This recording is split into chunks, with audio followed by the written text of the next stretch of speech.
How you doing today? Welcome to my photography shopping live stream where we go online together and look for deals for photographic accessories, cameras, lenses, tripods, SD cards, all that kind of stuff. And today I wanted to kind of focus on the accessories for people that may have recently purchased the new OM5 Mark II. But the accessories I'll be talking about really apply to any camera you might have. I'm a core believer in sort of these essential items. And if you're just getting it started in photography, these are going to be great deals for you to get, entry level type products, but still of decent enough quality, especially at the price point. So there's a lot of things came up. I do have links down below. I'm an affiliate for, a lot of different places: Amazon, B&H, uh, Kenfade, K&F, and also for DxO. So I wanted to just start off with a couple other, just some what do you call it? I don't know. Anyway, I'll just come out and say it. DxO right now has 25% off for new customers on all their products. So you can get Photolab, Nik Collection, Pure Raw, whatever you need. Film pack. All of these are 25% off, and I think it's cumulative. So you can buy two or three products, and it's 25% off the whole deal. The only caveat is you have to be a brand new customer, like you haven't bought DxO products before.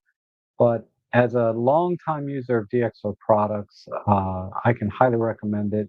If you want the very best photo editing software out there, with respect to giving you the finest image quality, DxO is it.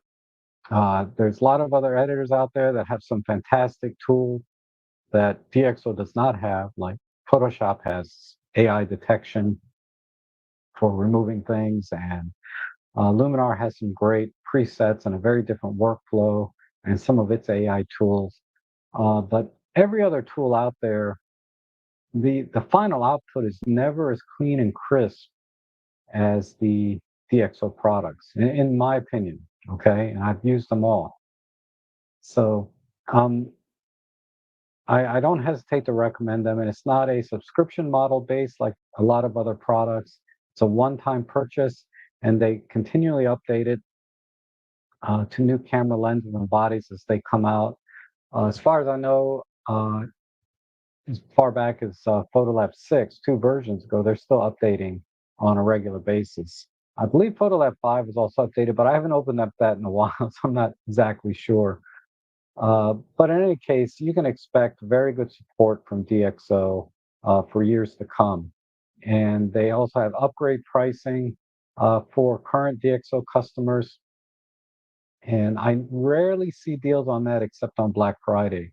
So this 25% off deal that we're getting this week only is a killer deal until Black Friday. Black Friday, I've been seeing about 30% off, but that's quite a ways away. And I don't see any reason to wait if you're interested in DxO products. So you can download a 14-day free trial.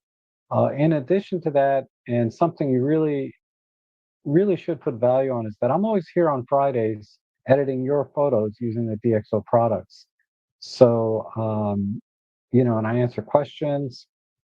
So I'm sort of your virtual support for the DxO Photolab 8 and their other products to help you get started and to help you understand the tools better. So uh, consider that when you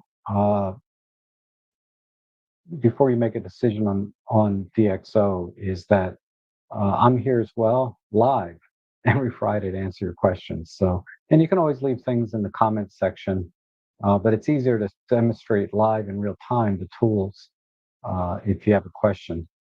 And as far as the uh, live streams, I'm going to try this month to turn off the ads. The ad revenue, as many of you may or may not know, is pretty dismal. And I'm going to rely completely on the affiliate links, so your support through purchasing through my affiliate links or becoming a member, uh, especially if you attend the Friday and Sunday live streams. It's just 99 cents a month. I picked the lowest level tier. and also direct donations. robtrek.com/donate is also greatly appreciated. All of these things, ideally, should, and it's trust me, ad revenue is not setting a very high bar.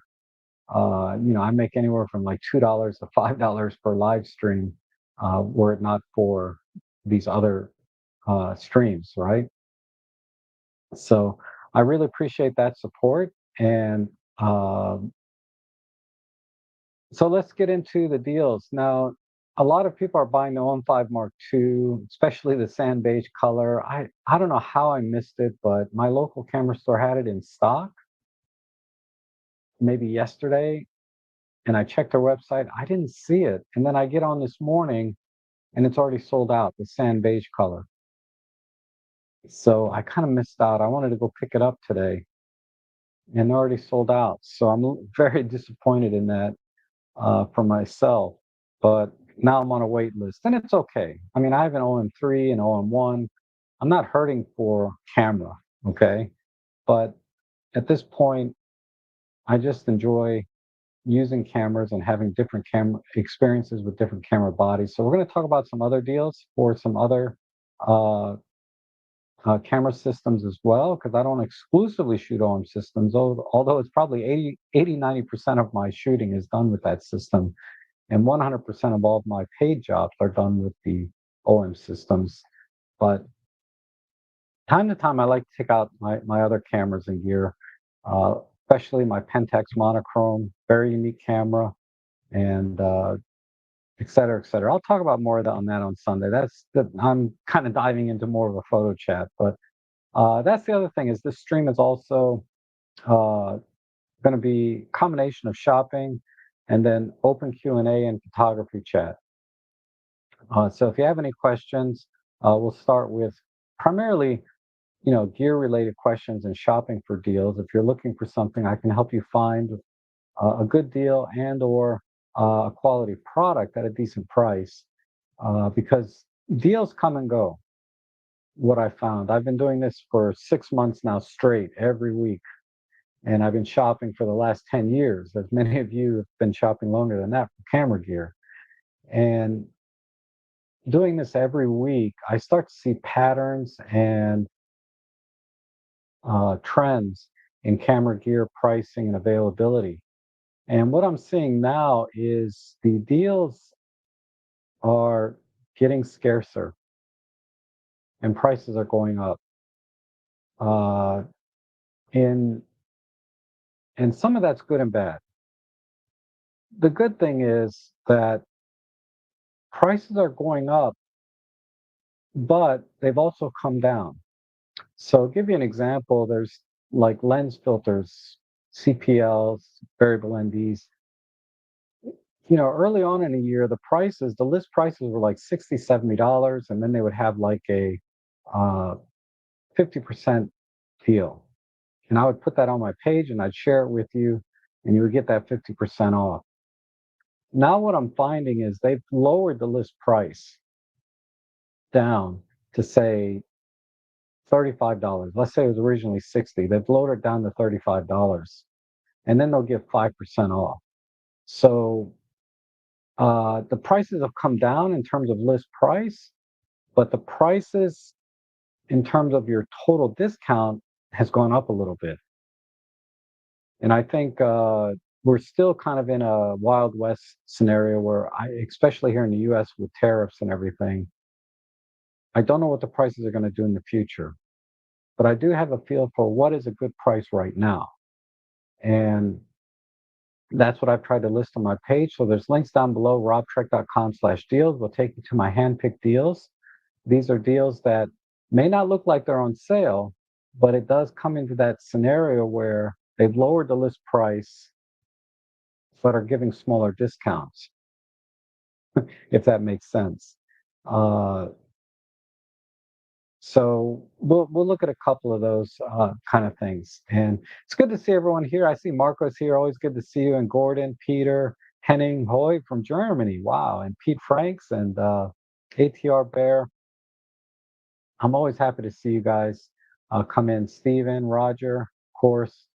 Uh, you guys are my core, and Paul, Kevin, you guys are like my core audience that I see every week. You're the first 20, 25 people that come in, and then hopefully I get some new people. So if there's anybody new here, just give me a shout out here in the chat section and say, hey, what's up? I'm new. I'm interested in these things and I can do my best to help you out. So don't be shy. All right, so let's get into, oh, Juliet's here. Hey, Juliet, how are you? I see you in Robin's stream a lot. Well, all of you in Robin's stream too.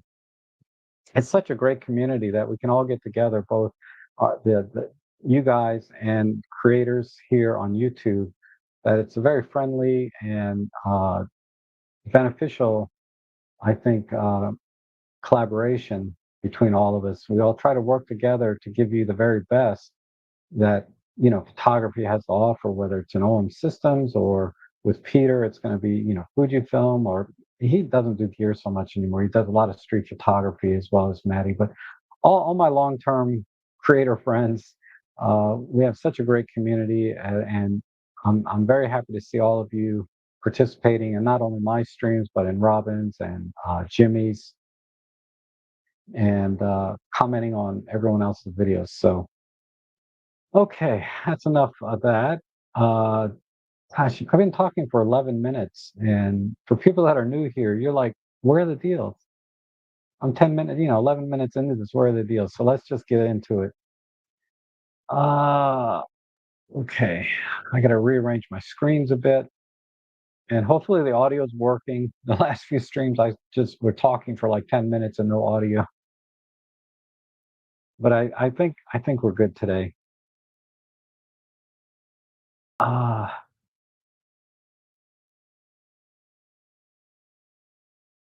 all right, so I'm gonna move my head up here. Okay. All right. So this is my shopping page, Amazon.com/shop/Rob Trek. Uh, we'll start here. Let me start with a B&H deal that I found.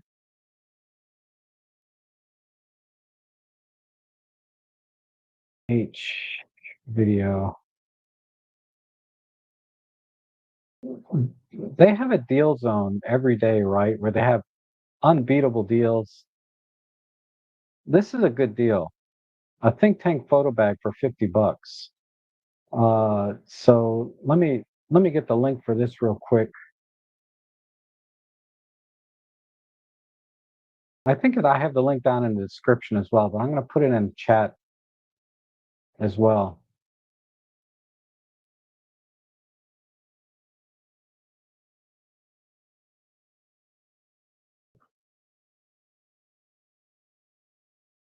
So that's my affiliate link for B&H. Uh, but there are basically five or five or six things that every photographer is going to need, especially if the OM5 Mark II is your first camera, or any first camera really. But since the OM5 Mark II just came out and people seem to be snatching up the beige color like crazy, I'm going to focus more on that year that seems more appropriate for that. But think about these items as core things for any photographer. Camera bag, shoulder bag, your everyday bag that you're going to put your camera, couple lenses, some filters, extra memory cards and batteries, and you want a decent quality bag. There are bags that you can get for about $25, $35 range that are, generic, and they should last you a few years, no problem. But Think Tank is a very high end, not high end, but I'd say mid tier quality camera bag and brand for that matter.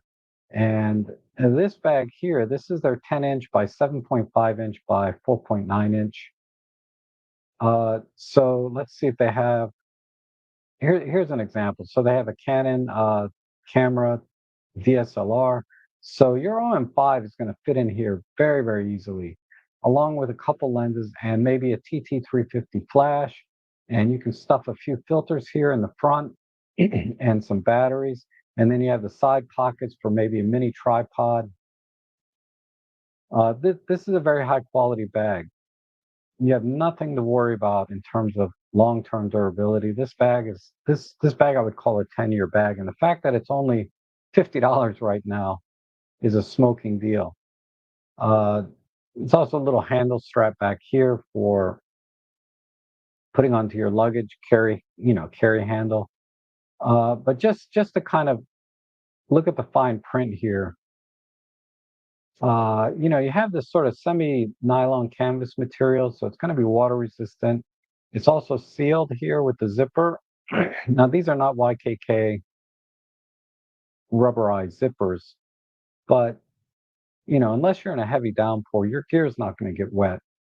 You also have great. I prefer when the strap is stitched into the bag, like on this one. I also very much prefer handles, and I like having real buckles on the front. Then a front pocket is essential. Let me see. The front pocket here looks like they got a 7 or 8 inch iPad with some things, so it's expandable. It's going to hold a lot of stuff. I wanted to get a good view of the back.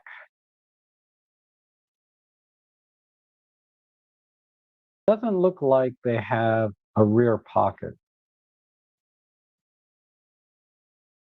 I like rear pockets for stuffing in like my permits and licenses and things like that. So if I ever get approached, I can quickly access it. In this case, you're going to have to put it in the front, which is, equally as good, but then you have to unbuckle and unzip to get to it. It's very, very minor, but these things make a difference in the field. The easier access you have to your gear and to other things, you know, the the more enjoyable your experience is going to be when you're out shooting. Because nothing, it sucks when you get all frustrated fumbling around looking for stuff. But other than that, this bag is 100%. And at $50, it's a no-brainer. Now, the other sizes are also on sale. $20 more, you can get a 13-inch by 9 by 5 inch.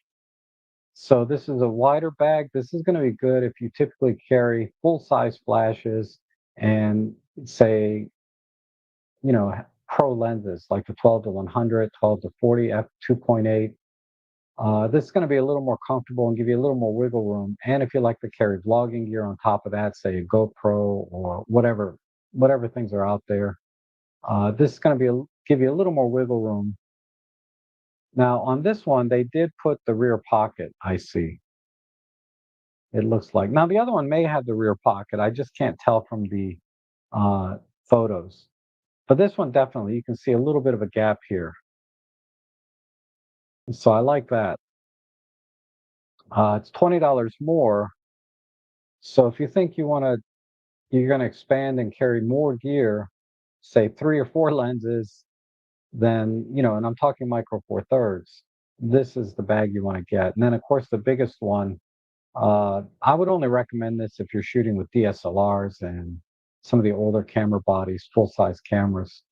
This bag here is more than enough for even full frame mirrorless cameras.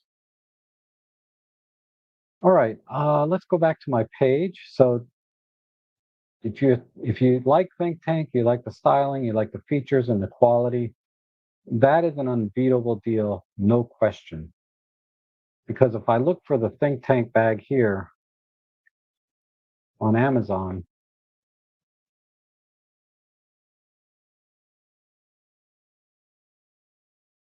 look at this, $114. So you can't touch the B&H price. All right, so let's go back to my page. So these are my hand-picked deals, and I've sort of sorted these to sort of the essentials. So what are the essential things in photography, right? Tripod, circular polarizer, ND filters, and flash. Okay, at least those 4 things and a bag, right? So those 5 things, these are the 5 essential things every beginning photographer should get. and you will be able to expand your photography and do all the things you see in all these different videos with these things. And I picked out two tripods here. Uh, and this one here for $51. What I like about this tripod is if you look at this image here on the right, where it's collapsed down, this collapses down to a very slim profile because there's no, well, let me double check.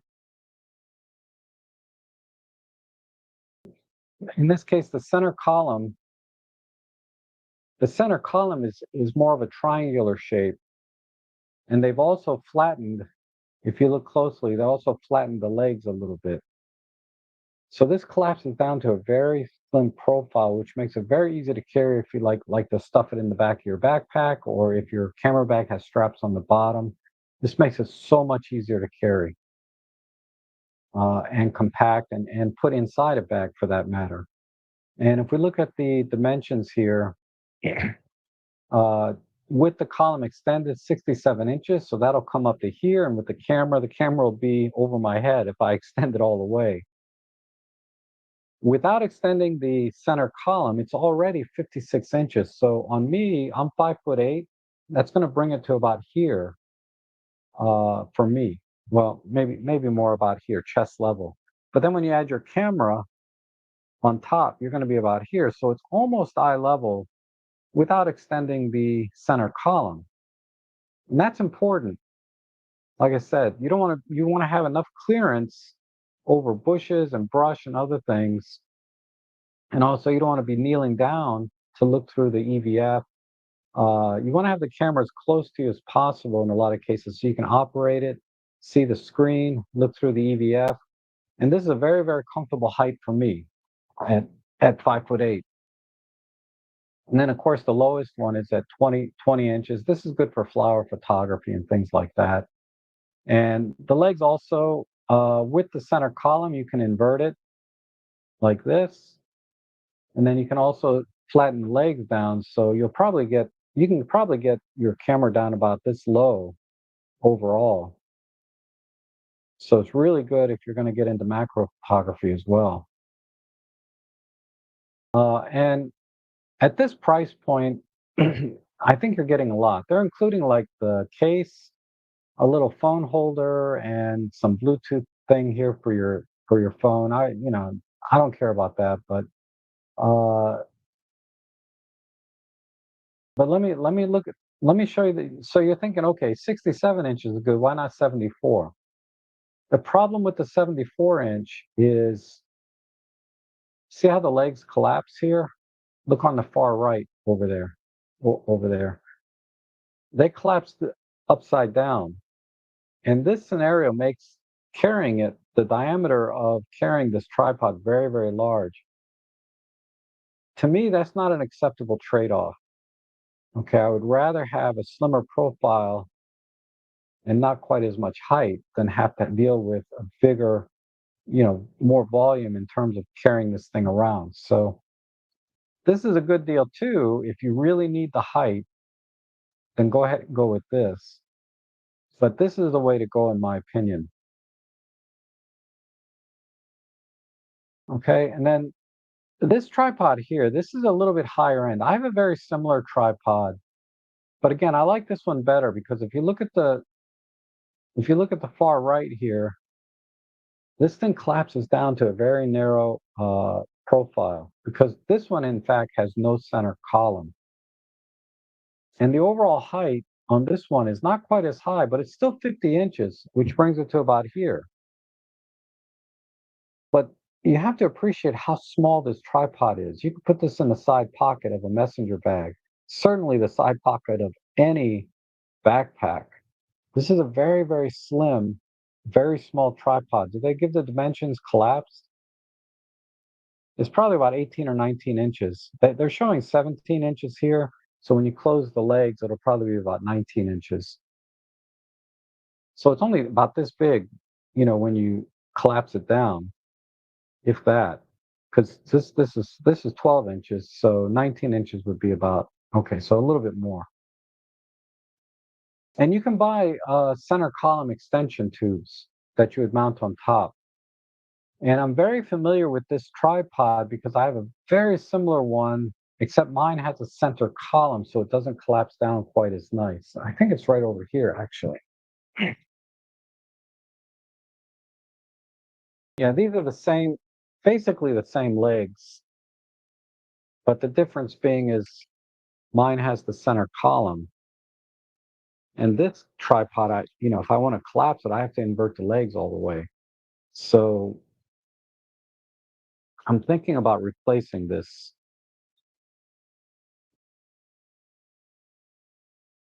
But these legs, this is what the height's going to be of that tripod. But you can see this big gap in here because of the center column. So this doesn't quite fit in my messenger bag as easily. It's lightweight. The legs are great, carbon fiber. And this is the same ball head that's on the tripod I just showed you. And this is a great ball head. It'll more than support the OM5 Mark II, 75 to 300 attached, no problem. And I've even put my 300 millimeter f4 with the lens mount, not through the hot shoe, but on the lens collar. And this is stable enough for most things. It's not ideal for a 300 f4, but you could do it because this ball head is very, very good. It tightens down very tight. It holds more than its rated capacity, but it's not made for that. So don't do it unless you have to in a pinch, right? But yeah, I'm really happy with this Sure tripod, and the one here is of equal quality. Okay, I removed the center column on mine, but or I removed the extension column. It had an extension in the middle.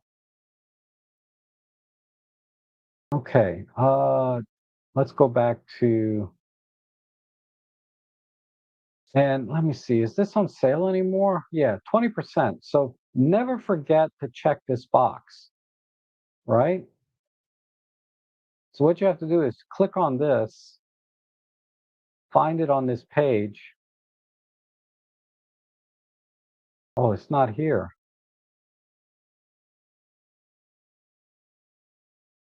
Let's see. Let's see if we can get 20% off. So if we add this to the cart, and then hold on, I have to hide the screen because I don't care if you know my address or not, but uh oh crap. We're not getting 20% off.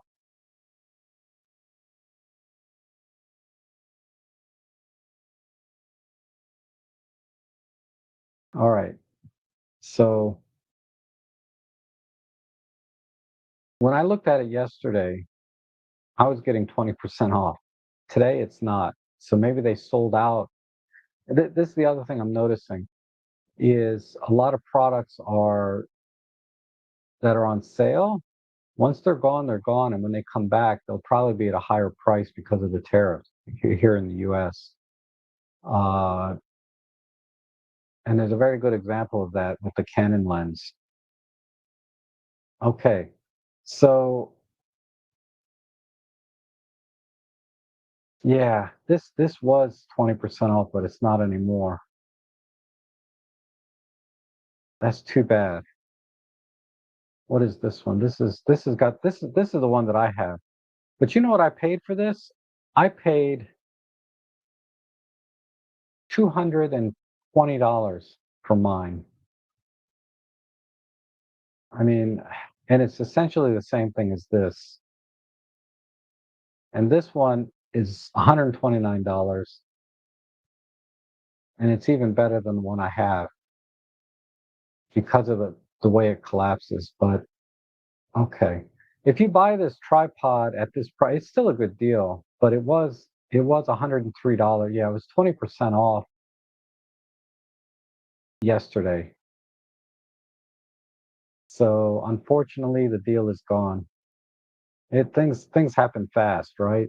So you really have to act fast on some of these deals, especially now, because they may go on sale again later, but you're not going to get as good a deal as you are before these tariffs kind of kick in. But we'll see. All right. Another thing that I wanted to talk about for the OM5 Mark II, and for those of you that don't have the FLM3 flash, this is a good deal for a mini flash to substitute for that FLM3. It's half price. This is an excellent deal. It has like a little LCD display to control, very simple controls, right? Uh, you have slave mode. You're not really going to use that very much, but manual mode, and you just plus or minus to increase the power.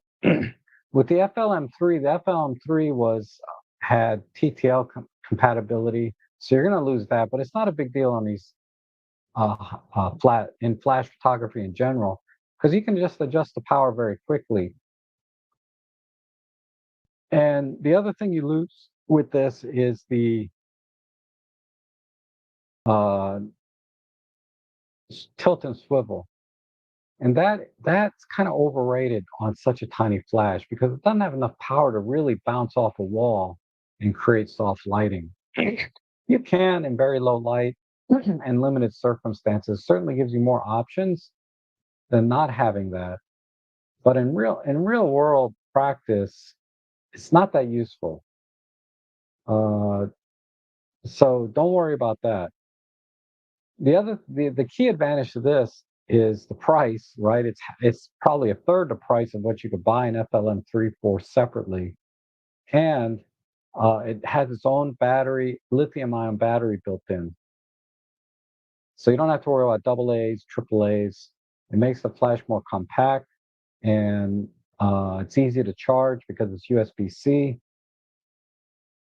and it's not going to drain the battery in your camera because, as you know, the OM5s have the small batteries. And using an FLM3, depending on how much you use that flash while you're taking pictures, it's going to drain your battery. If you use it like a lot, it's going to drain your battery by at least 50%. If you're just using it time to time, then you'll be fine. Bring a couple extra spare batteries for your camera and you'll be fine. But with this flash, you don't have to worry about that. It's got its own built-in battery. So I highly recommend this deal to substitute the lack of FLM3 being included, and for that matter, not even compatible with the OM5 Mark II. So I'm told. So this is your only option now, is something like this, and for $22.99, this is a no-brainer in my opinion. There's another flash here that has some tilt capability. It only tilts up and down, not side to side.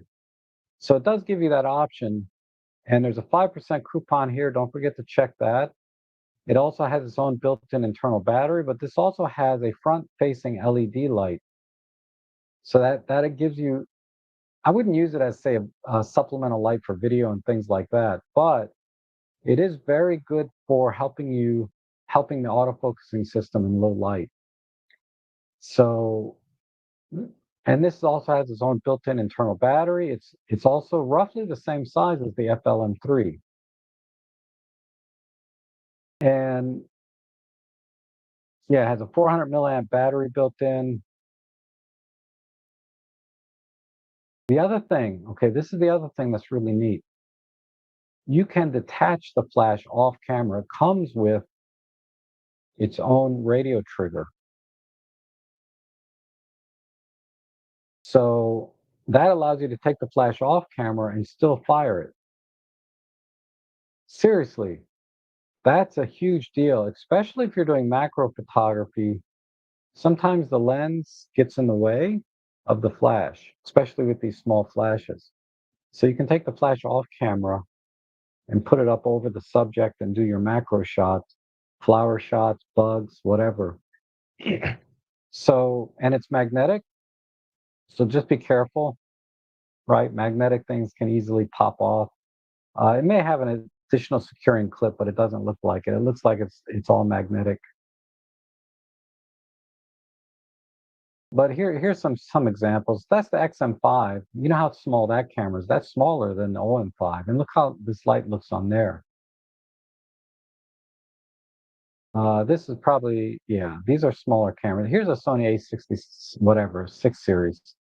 Uh, this is unbelievable to get a detachable flash. The closest thing was another brand, I can't remember the name of it, was able to do this, but it was $75 and now it's hard to find. This one is ready now and it's cheaper. So this gives you tremendous flexibility. Technically, it's better than having the swivel head. So this is way, way better than an FLM3, has its own battery, and you can use it off camera. I can't speak highly enough of this particular flash. Now, I'm doing this sight unseen, okay? I don't own this flash. I haven't used it, but these kind of things at these price points, you can use them for a few years, and then when the internal battery dies, if you use it a lot, it's only going to recycle about 500 times. Uh, that should last you years and years, because how often do you really use a mini pop-up flash, right? Not very often, but just keep that in mind.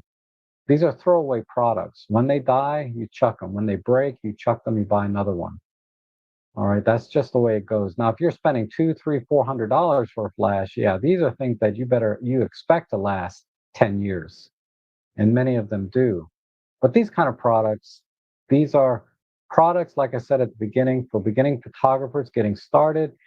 You don't have to spend hundreds of dollars to start taking great pictures and using flash. You can start with these entry-level products, use them for a few years, and then when you build up your skill set, then you can make a better decision before spending hundreds of dollars. So, yeah, this is a great deal. Okay, filters, also very important. Right now, the 58 millimeter filter is on sale. You get a CPL. So the two filters I always recommend are circular polarizer and ND filter. In this case, they're including an ND1000 filter. ND1000 is very good for doing daytime long exposure, like waterfalls and things like that. You're going to need at least ND1000. You combine that with the ND4 filter built in the OM5 Mark II, and you're getting 14 stops. So you're going to be able to do live composite and all kinds of really fun things in the middle of the day, and do very interesting things when it gets towards twilight. You can't really use these at night. You don't need to. But ND1000 is a very good first ND filter. CPL for reducing reflections and haze and everything else. You cannot swing a cat without seeing a video about how important CPL and circular polarizer filters are in your photography. So this is a great kit, and it's a magnetic set.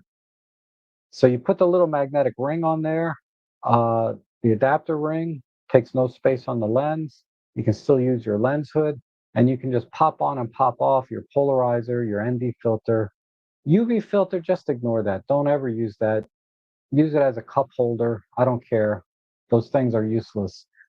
But the other two filters, and okay, it comes with a carry case. This carry case sells for about $10 to $15 separately. So you're basically getting and and it has a magnetic lens cap.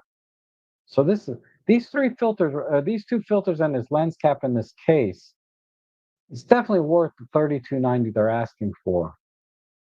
And this is an example of a filter that used to sell for $60 and would be discounted. It'd be 50% off like every other week. So you'd buy it for $30. But what they've done now is they've lowered the list price, and now you're buying it for what they always were on sale for anyway. So even though this doesn't look like a good deal, it really is. This is a good deal. So, and the 58 millimeter filter thread is the same filter thread size you're going to use on the 12 to 45 f4 Pro, which is the typical kit lens that you get with the OM5s. It also fits the 75 millimeter. It also fits, several other lenses. And then if it doesn't fit, you can use a ring adapter. The 58 millimeter filter, if you use a step down ring like a 62 to a 58, it's perfect. You still won't get any vignetting. If you do, it's just a tiny bit on the edges. It's not a big deal.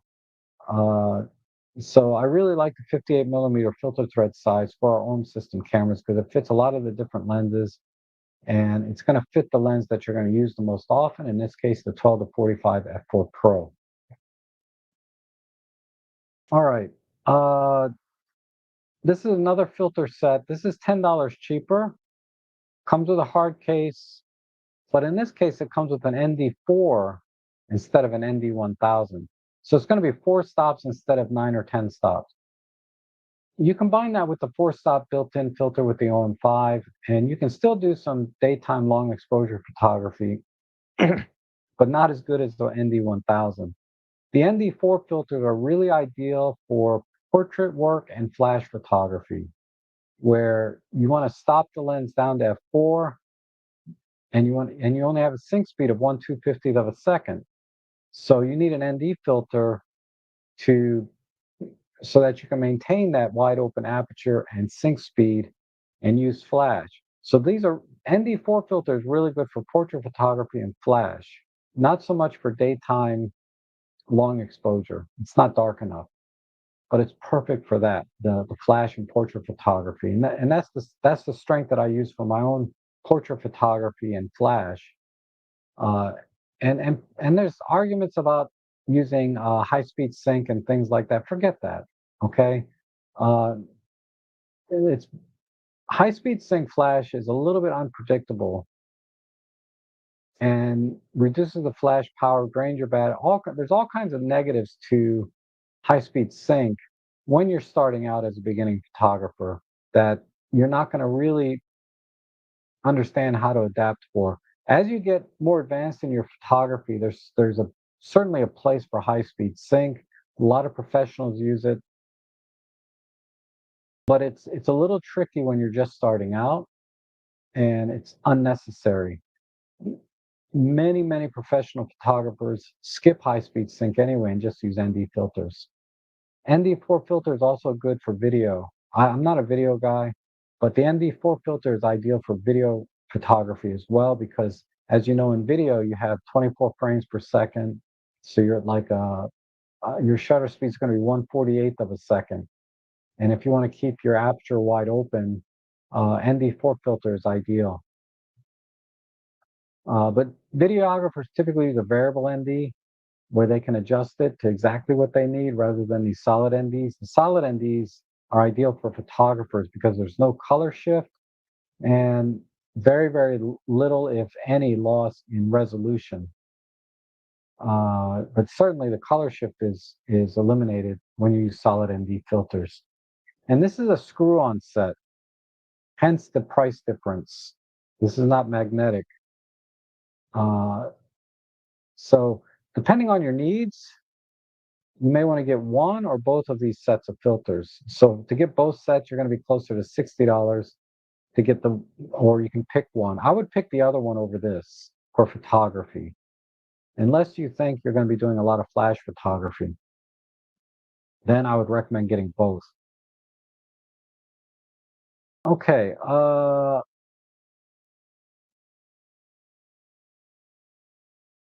there's some couple other filters here on sale that you can look at.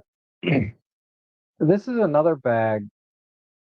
This Vanguard bag is also very high quality, and it's $10 less than the Think Tank bag. The only caveat is it's a canvas material rather than sort of that nylon canvas. So it's not going to be quite as weather resistant, even though they say it's weather resistant. If you're caught in a heavy downpour, your bag's going to get soaked. So they include a cover. That's why they include a cover. I'm a fair weather photographer, so I rarely go out in the rain. So this kind of bag would not be a problem for me. But this bag is roughly the same size. I believe the dimensions are listed somewhere, but it's like a 10 by 5 by whatever. This is also the perfect bag for your own system camera. That sand beige color will look really good on this bag as well, if you care about that. Uh, Little front pocket there. Also a rear pocket looks like, oh no, that's on the top. Let's see, they don't have a picture of the back.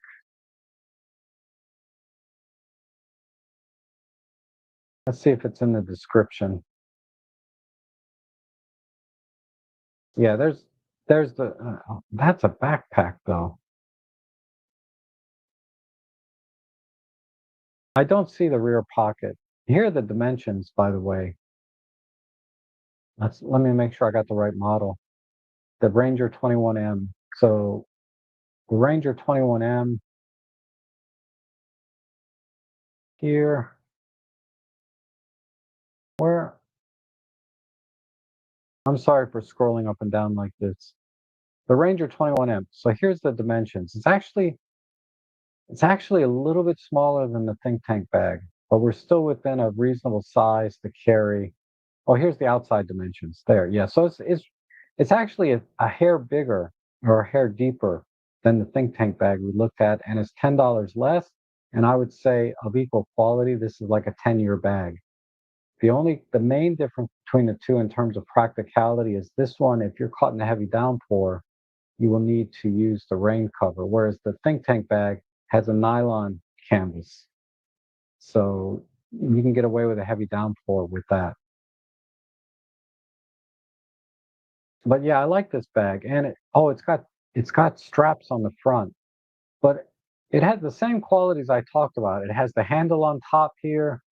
The strap is stitched into the bag directly rather than a separate like clip. And then we have buckles on the front to open and close or get access to the bag. So you're gonna have silent operation, like you don't have to worry about Velcro and things like that. Uh, and this little strap on the front is perfect for, guess what? The tripods we looked at today, right? Because these have the very slim profile, right, or diameter, this will slip right into the front of the bag, no problem. All right, and then let's see. There's a This is a good deal. EM5 Mark or EM10 Mark III grip with a wooden handle. Uh, just gives you a little more grip. It's really, these are nice to have. And then the other thing is you have a separate quarter 20 screw on the bottom where you can put on your Arca Swiss plate or mount it to your tripod directly, things like that. So you're not putting tension and stress directly on the camera itself. Because the bottom plates, of course, are all plastic, EM10, OM5, but for the EM10, uh, for any camera really, it doesn't have to be. I'm talking about any camera that has a plastic bottom plate, like my even my Canon R8 here, right? I put in a full bottom plate. Um, oh, that's weird. I shouldn't be getting a call from them. I'm sorry, I have to take this call.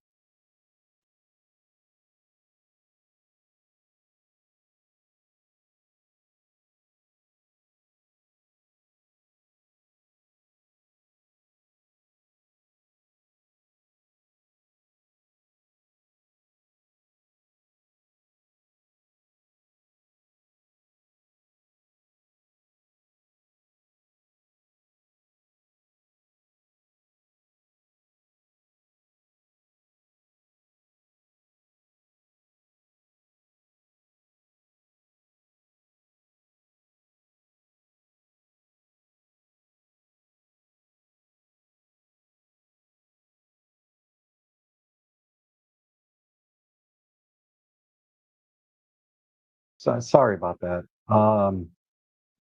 Wasn't an emergency, but it was important.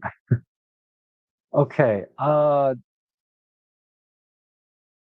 So before I go any further, I'm going to take a break here and look at the chat section and answer any questions and see if there's anyone new join the chat or if there's any comments about my recommendations here. Because sometimes you guys have great feedback on the recommendations I make, and I might change my recommendation based on your feedback.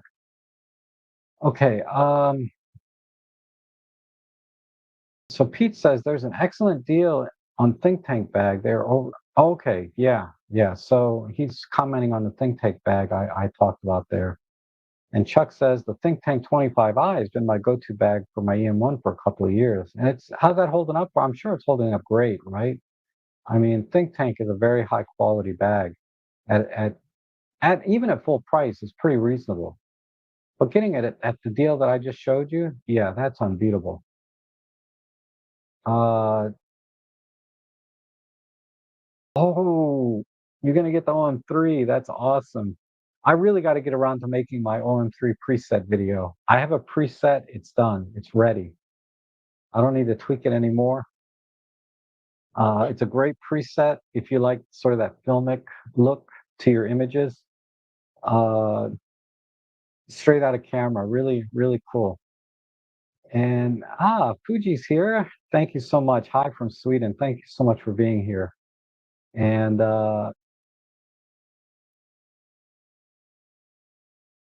new OM3 and OM1. Oh, really?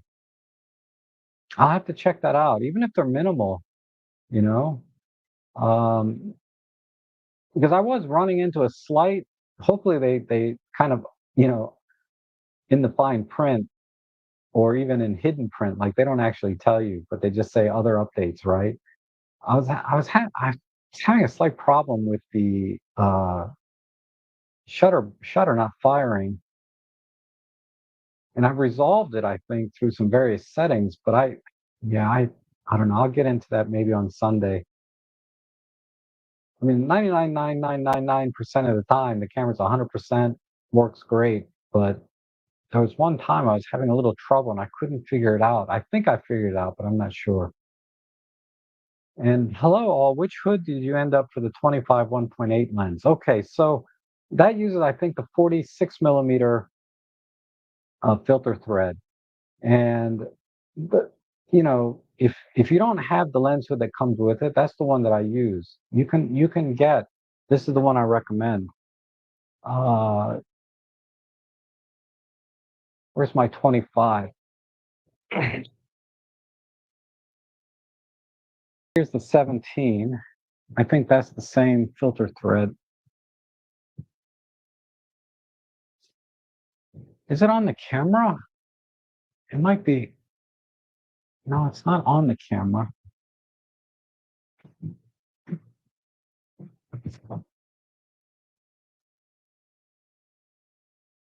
There. Is that it? No,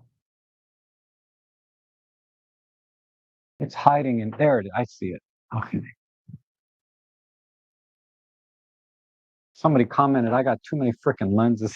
I'm not gonna lie, I got too many lenses. Uh, but I love them all. All right, so it's hard to find these in silver, but it's this one. It's a screw-on uh, filter, metal lens hood, and it screws right onto the front. No vignetting, nothing. It's perfect. It also fits the 17 millimeter, which is what I had it on. But this is the one to get. And the front filter thread, I think, is hold on, I'll look it up for you.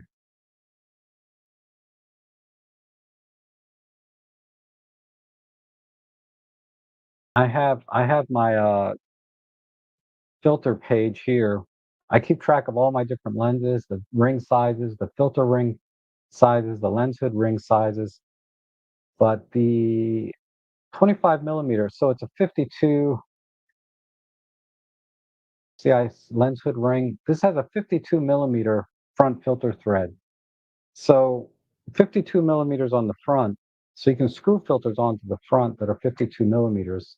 And I have a few because 52 is also the same size as my old Nikon glass. So that's why it's significant to me. It may not be significant to you, but it's significant to me because I have some 52. I have a handful of 52 millimeter filters. This is the one to get. So I will give you the Amazon link for that. I think I paid $8 for it. Uh, 46 millimeter metal lens hood. This is it. Yeah, $8. This is the one to get. So I'm going to add this to my deal page.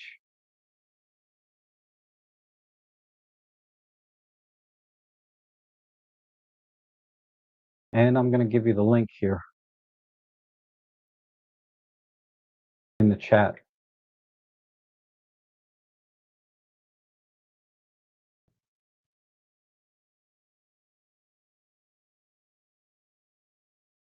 All right. So that's for you, Peter. And let's see.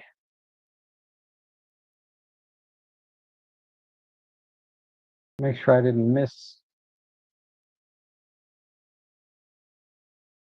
So Gordon says, I have the OM52 on order, but I keep hoping for a big sale on the TG7. Seems like a great.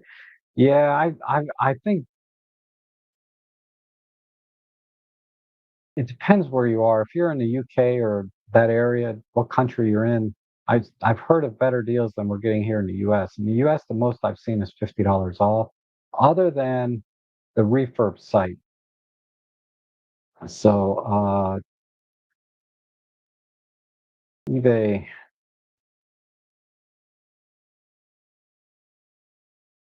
So you can buy it directly from OM Systems for 439. That's a pretty good deal. Not great. And I've seen it cheaper, but uh, now I've heard reports recently that people are not getting, you know, uh, brand. My experience has been I'm getting basically brand new gear at refurbished prices. I bought 4 or 5 things from them in the past, and every time I got it, like I bought 2 cameras. Both of them were like, I'm sorry, 1 camera, a couple lenses. No, I bought 2 cameras from them. Both of them practically brand new, and a couple lenses. So about 5 things. And they've all been brand new in box, but in a refurbished box. I've heard reports that people are not getting brand new stuff. They're having scuffs on them and things like that. There's a return window with OM Systems, so if you do get a dud, you can send it back. But hopefully that's not your experience. Hopefully your experience has been the same as mine. So I can give you a link for this.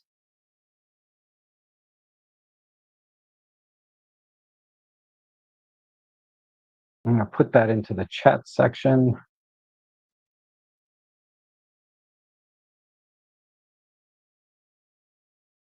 And it's a great little camera. Jeff just got one and he's really enjoying his. Okay. Uh,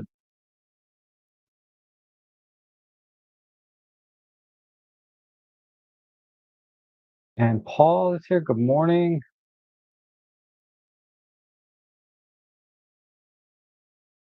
And he says, always worth paying attention to the threading around the zipper teeth. It's better to mend them before the teeth separate. Yes.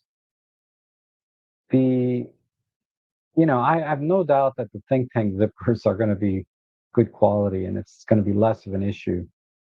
Uh, but yeah, I have cheap stuff, not necessarily camera bags, but other kind of bags, things with zippers, where yeah, the zipper is a pain, and I don't think that's going to be the case with the think tank, but with any kind of moving parts, zippers included, uh, always take care of your stuff, no matter what it is, right? Take care of your stuff; it'll last you a long time. And Marcia, good morning. What do you think about what, Marcia? I missed your question. Let me see if I can find it.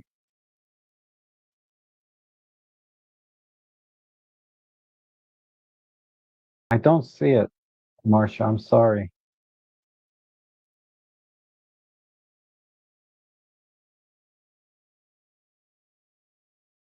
And let me go down.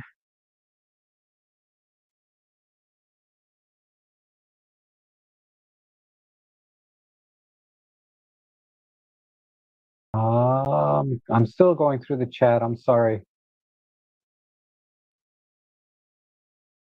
And Marco says, "Hey, all, don't forget the oh, thank you, Marco. Marco's Marco's such a great supporter of my channel, and I really appreciate it.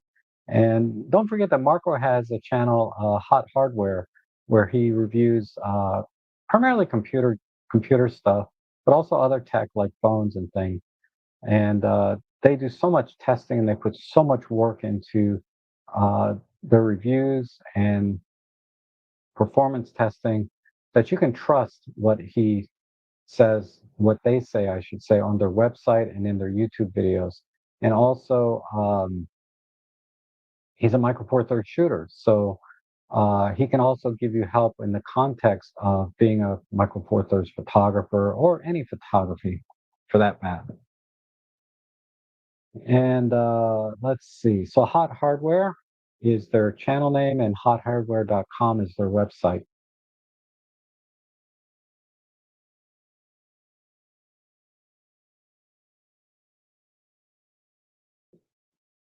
And I'm trying to see.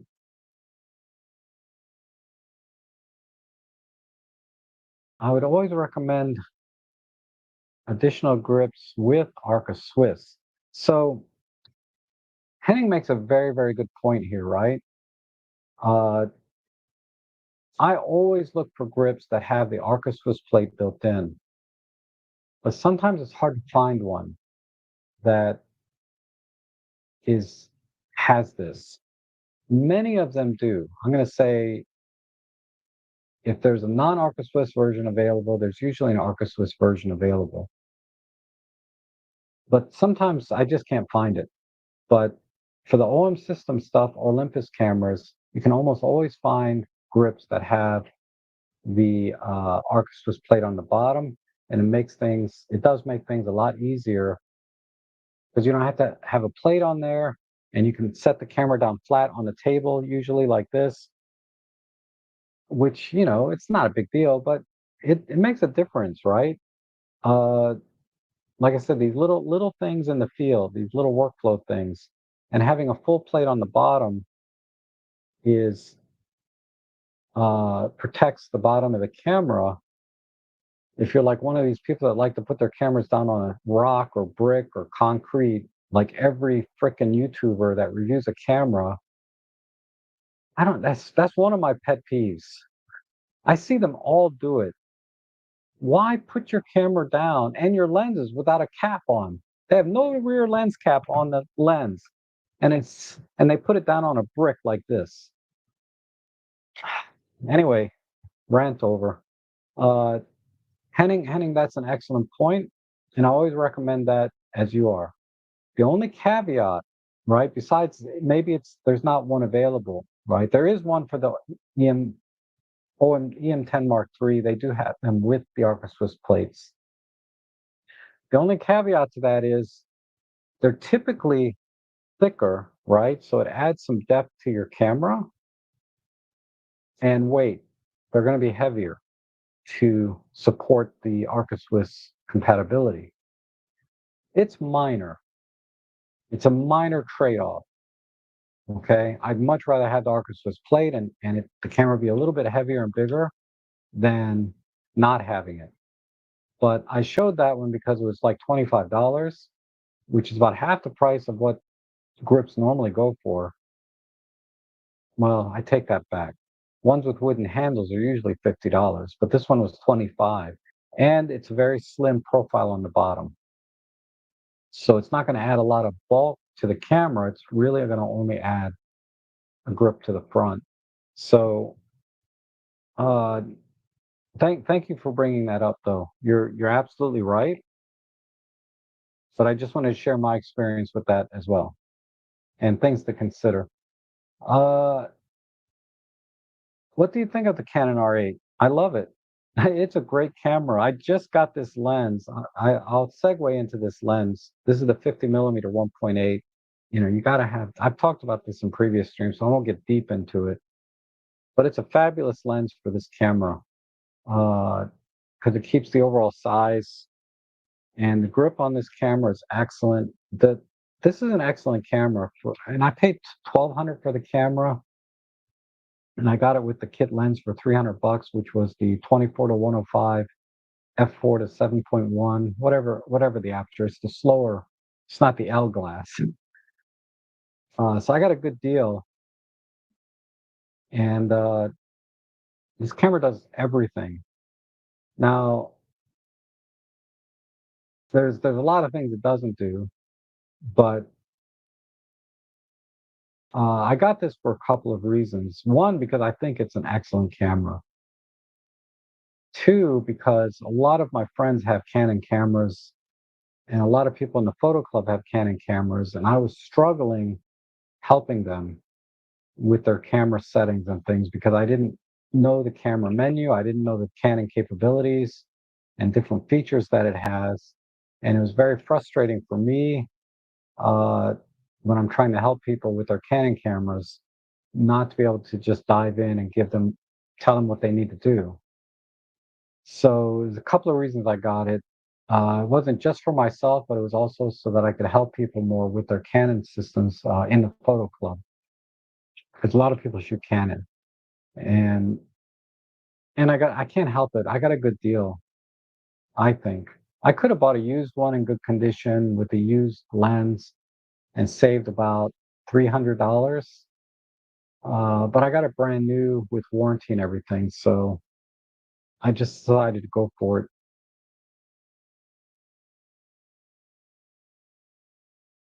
Uh, so if you want a full frame camera that doesn't cost a lot, the Canon R8 is hard to beat. The battery life kind of sucks, so I got a couple extra spares, and there's no IBIS, but I shoot. I just watch the reciprocal rule where I keep my shutter speed up, so I don't have to worry about camera shake. And but Canon has some great glass at affordable prices, like the 50, and some other lenses, the 28, the 85 macro. These are all reasonably priced and excellent quality. Not as good as the L mount glass. I'm still stressing over that internally with L mount. But hey, Rob, any thoughts on newer versus K&F in general, specifically their quarter 20? No, no difference. Get the cheaper of the two. Typically, newer is cheaper. So go with the cheaper. I like the black mist filter. I use it on all of my portrait and event shots where I'm taking pictures of people's faces, especially outdoors. And it just gives a little bit of softness to the skin tones. So I don't have to, because a lot of times when I do my portraits and pictures of people, I put a radial filter on their face and I pull back the micro contrast just to soften the wrinkles and things, right? Because most of my audience are clients and they're all old, right? Like me. And I do that. And of course, it also helps with the speculars and shine on the face a little bit. I still find myself dealing with that separately with using healing brush tools and stuff, but uh, there's AI tools now that'll do it too. But I don't get enough business in that genre to worry about it. Just spend money on AI tools for portraits. But yeah, get the cheaper of the two. I can take a quick look and let me see. They should be. I Let me see. I bought one. Let me see the one that I bought. I do mist. Oh yeah, I bought one last year. I got such a good deal on it.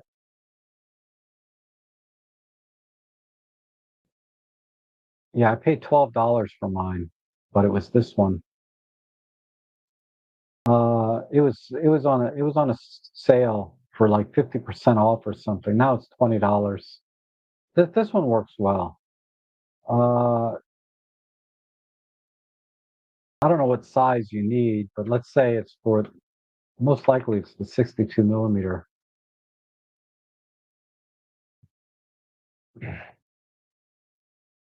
Yeah, this is a good deal. $16, 17. That's the one that I bought.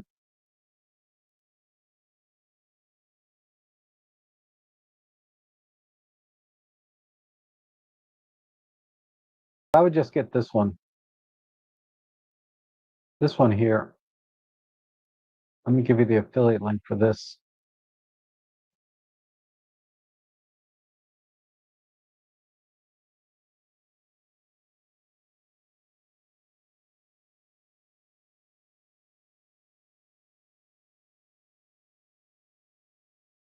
Okay.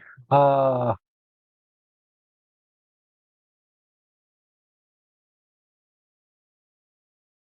I'm gonna try and get to some more questions here. I'm sorry, my chat window goes up and down. I can't control it. So it takes me a while to, once I post something in the chat, I have to scroll back up and it's hard to find my place. I would always, okay, I read that one. What do I think of Canon? Read that. KNF, okay. So just applied the firmware. It's just screen stability. Improve the stability of the touch operations during playback. Okay.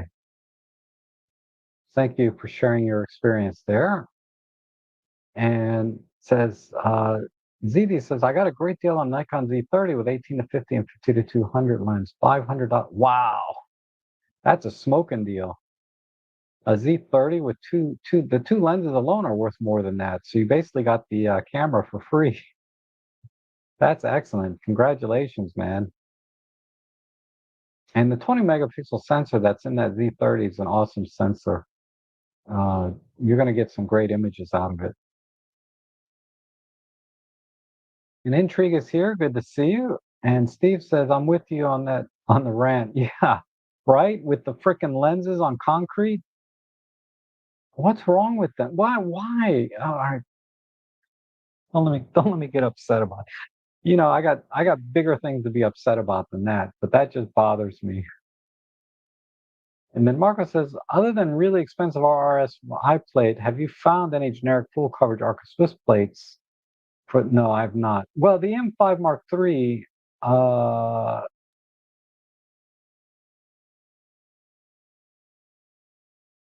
the one that I use has the grip, but it's all metal. Where's my EM5? I think it's in my bag. Oh no, it's right here. This has actually gone down in price the last time I looked.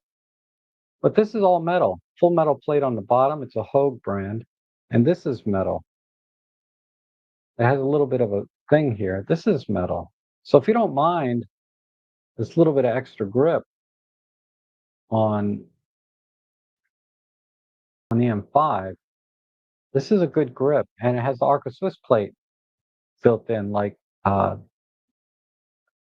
your name already, but like was mentioned earlier, I think Pete or somebody mentioned earlier. This is a great plate. So I'm sure you're aware of this one. If you don't want this part at all, I'm not aware of any that are just bottom plate. But this is all metal, all the way up to here. It's all metal. It just has a vinyl on the front here. And it almost matches, right? Pretty, not really, but it won't show in your pictures. Okay. Let me find that one for you.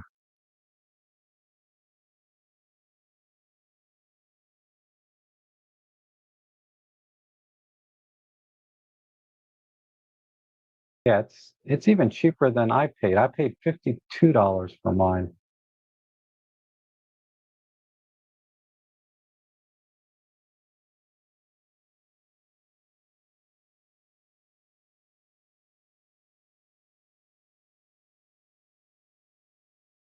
It's Here's a picture of it. This is what I'm giving you the link for. This is the one that I have. It works great, and it's all metal. So definitely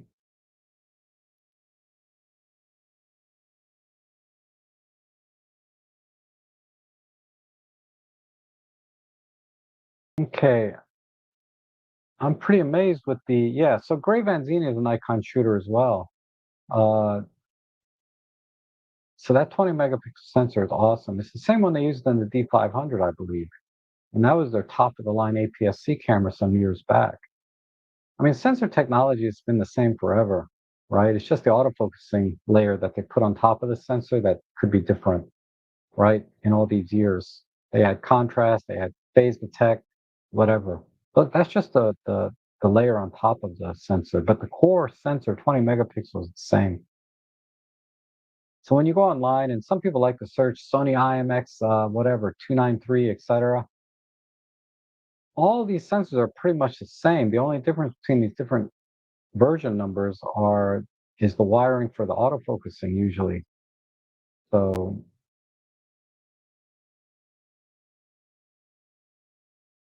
you're wanting one without the yeah, I have not found one. Yeah, I knew you would be familiar with that. In fact, you own it, right? So, but for those that don't have the grip, because some of them have plastic handles, yeah, those are crap. This one is a really good, solid, solid grip. So you might chop it off.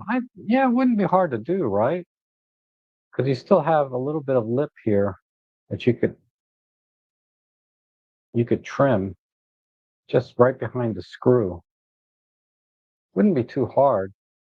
Just draw a line behind the grip and then little Dremel kit or whatever, little miter saw, whatever kind of tool you need to cut metal with. I'm not really a metalsmith. I still very much love my Z50 original. Nikon's older sensor gets a lot of flack, but the truth is it takes yeah, absolutely, Juliet. That 20 megapixel sensor is awesome. And like I said, the only difference between that and the more recent 20 megapixel versions is probably the focusing layer on the front. So you have to be careful when people say there's a new sensor. It's a new sensor, but it's not a lot of times. All right, looks like I caught up on the chat. Let me go back to if I missed any questions, just ask again. I don't mind if I missed anything. But oh wait, there is one here. It says Robert Volk says, "What do you think of using digital ESP metering for landscape photos? I have the OM1 Mark II. It works fine, but really, digital ESP gets messed up when it's very high contrast, right? And it's going to expose for the highlights a little bit more than the shadows, and you're going to end up with very dark foregrounds. So if you're splitting the horizon 50-50 and the sky is pretty bright, ESP is going to struggle a little bit. So you're going to have to dial in exposure compensation, and you want to use your highlight metering. So what I would do in those situations is I would use the spot. I think it's the spot high. Let me just double check. I don't want to steer you wrong. It might be the spot low. I always get them mixed up. Uh,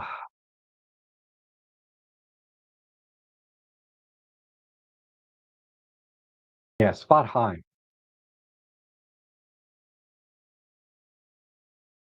So you want to use the spot high uh, exposure, but I'm making a big assumption here. But well, let me just start with the spot high. What the spot high is going to do is you want to move and you want to link the spot focus with the focus point. There's a setting in the menu to do that. You want to move your focus point up to the sky using spot high, the brightest part of the sky using the spot high metering. And then lock the exposure. Hit the AEL button or lock the exposure or make a note and go into manual mode, whatever. But you want the exposure to be spot high on the brightest part of the sky and then take that photo.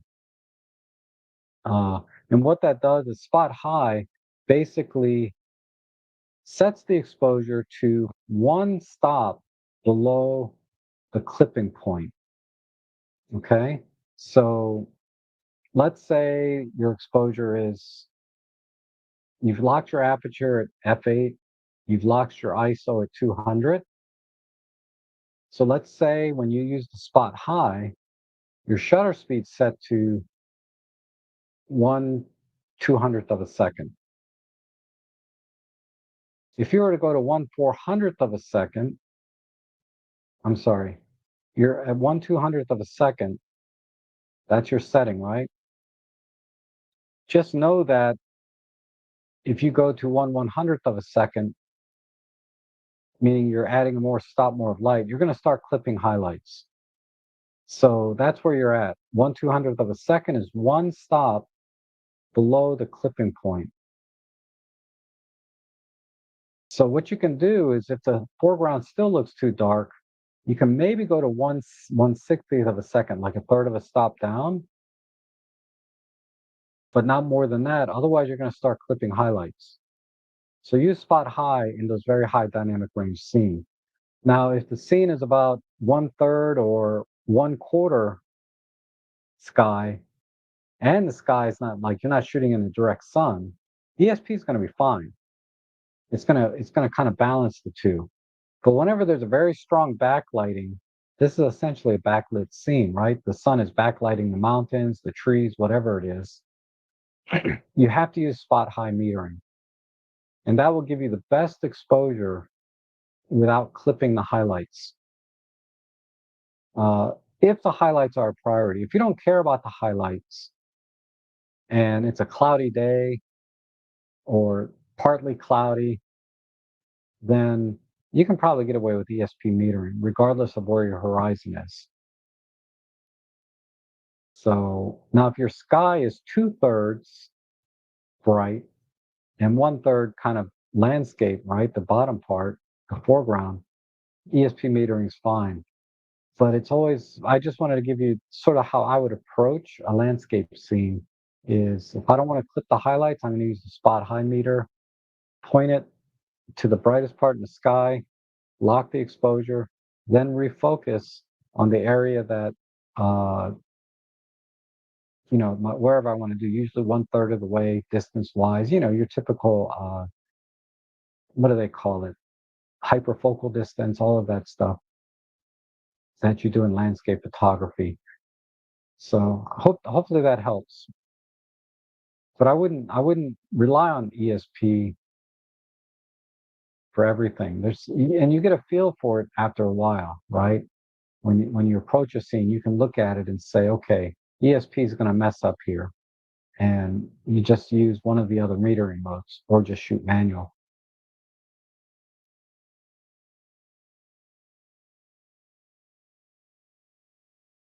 All right, let me talk about the Canon here for a bit. Not the Canon camera so much, but a couple of things I put in here. Canon prices are going up. If you don't have the 50mm RF lens, I just got mine in June 25th. It came in the next day. You're going to pay $300 for this lens later. So get it now. That's why I bought it. I rarely use my Canon camera, but I know that 50mm is sort of like a must-have lens. Now is the time. That said, uh, it doesn't come with its own lens hood. So I bought that today. I bought a lens hood for it. There's a $10 one here, um, that you can get. So get a lens hood for it. And this lens hood is reversible. So you can, once you put it on, you can flip it around for packing in your bag and then flip it back when you go out taking photos. So, I was thinking about just getting a metal lens hood, but the filter ring is inside. It's very small. It's 43 millimeters. So it would look weird to put a metal lens hood on this. And the round one here is more compact ultimately when you flip it around on its back. But you have to get a lens hood. Lens hood is another core essential photography item. This is where Robin Wrong and I are very much disagree. I think lens hoods are critical. Uh, he doesn't use them at all.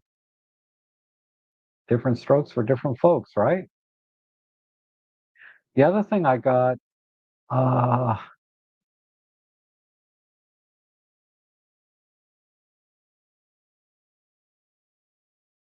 this is a good this is a good gift item, or if you just like toys.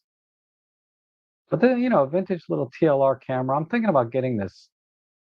$28. It's kind of cool. I think I'll just get this. I'm gonna add this to my cart. $28. You can't go wrong.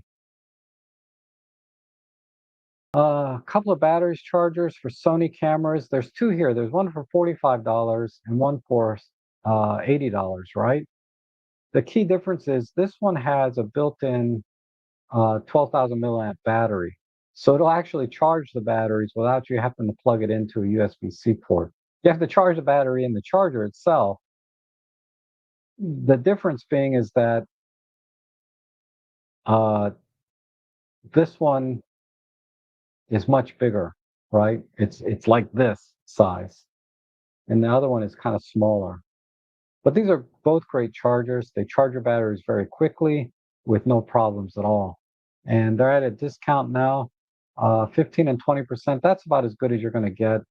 I did see a deal for this one where it was like $35 or $30. It was really cheap, but it was pink. The pink one's not on sale right now, but it was pink.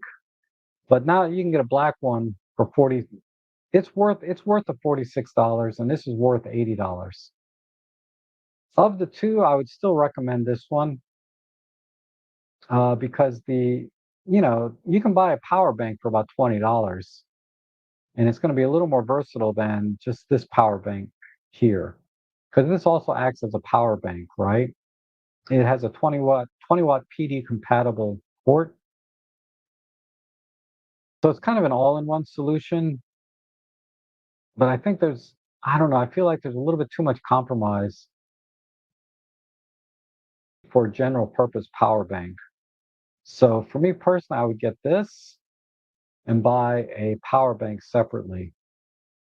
But if you want an all-in-one solution, they have it here for $80.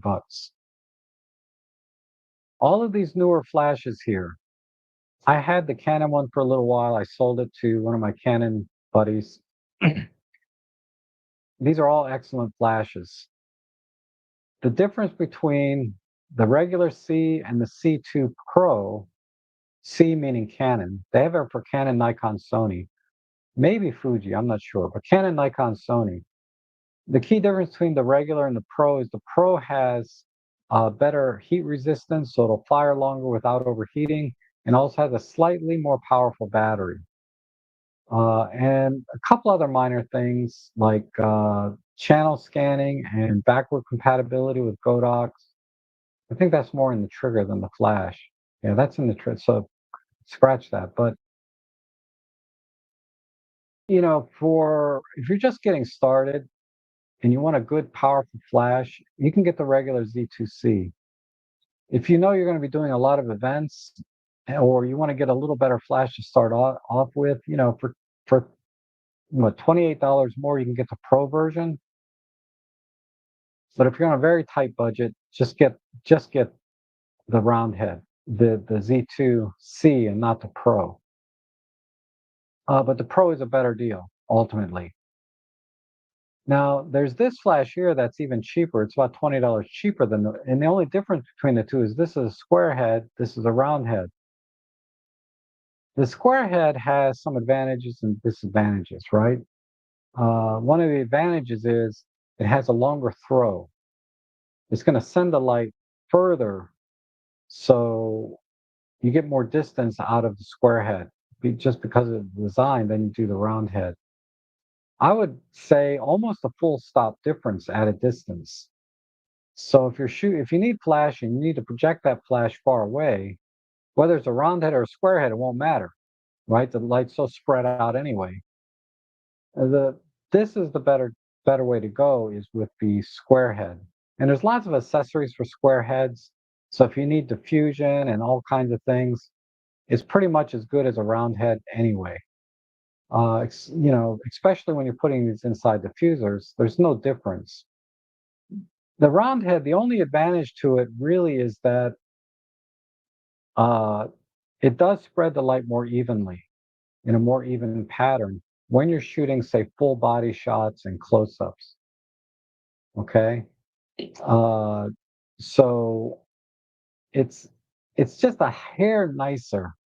In a blind test, would you be able to tell the difference? I think if you have a very keen eye, you could tell the difference between the round head and the square head in a shot. Uh, but I already have a lot of round head accessories, so I would get the round head for myself. But getting the square head, you're not really at any disadvantage of any significance, and you have some advantages. Another advantage is the diffuser or white card is built in to the head. So if you want some fill light with your bounce flash, the square head has it kind of built in. Now, it doesn't work when you rotate the flash this way or you rotate the head. So you have to be pretty much shooting straight on and bouncing forward. So it's limited. It's a very limited advantage, but it is a very small advantage in some situations. Whereas the round head, you have to get the adapter. But the round head adapter allows you to tilt the camera in any direction and bounce the flash in any direction. But anyway, I don't want to dwell too much on that. Make a decision basically based on your budget. If you want the very best, the Pro is worth it. At these prices, all of these are worth it. And when you start buying multiple flashes, the savings add up, right? Uh, but Godox is going to cost you about 20 to 30% more on any given day. Sale prices aside, uh, whether it's on sale or not, I should say, 20 to 30% difference in price in general. I'm already invested in the Godox system, so I'm sticking with it. And at this point, because of workflow, it's worth it for me to pay the extra 20, 30%. But if I were starting from scratch, I would definitely start with this newer brand. All right, some tabletop tripods. Okay, all right, let's talk about a few lenses here. Let me rearrange my window real quick.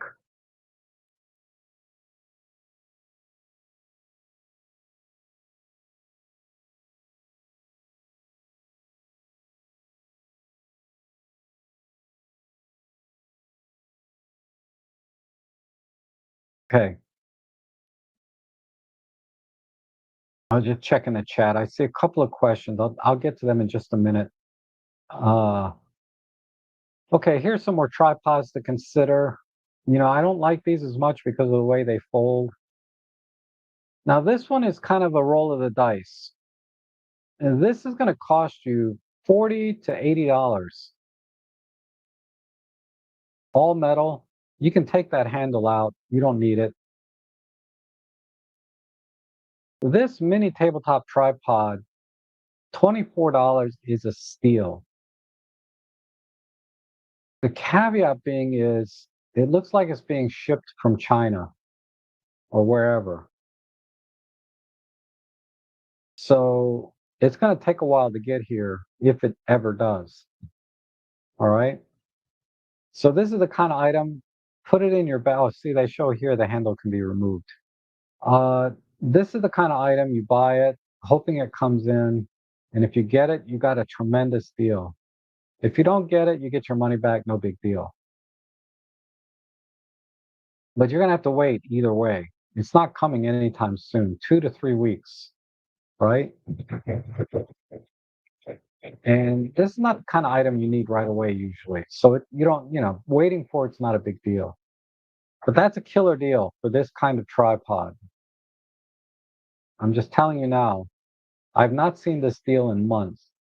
It has been several months since I've seen a tripod of this. They come in a lot of different brand names. It's the same one. Uh, Most of the time they cost this much. I think I have one in here. This one. This one's made by Newer. With the 20% coupon, actually, this is a good deal too. This is basically the same thing, right? If you need a tabletop tripod, they're very useful for macro photography and and product photography. It's a small tripod, but it's very useful. It doesn't take up a lot of space on a table for doing product photography. Because a lot of times in product photography, you need to get up close to the subject or the object, or I should say the product. So that means putting the camera on the table, right? Because if you use a regular tripod, you're going to have to put it on the floor, and that might be too far away. And then you have to start using extension arms, and it gets all clumsy and awkward at that point. So this is really useful for product photography, still life, and macro photography. Macro photography, the same idea. This allows you to get closer, right, than you would with, say, a full-size tripod. So these are very, very useful. This is a good deal. So 20% off would be what? Another 750. So you're going to get this one for $30, and you're going to get this fast. So you're going to pay $5 more, and this is a sure thing. And it's the same quality uh, tabletop tripod. The legs are extendable. It's compact.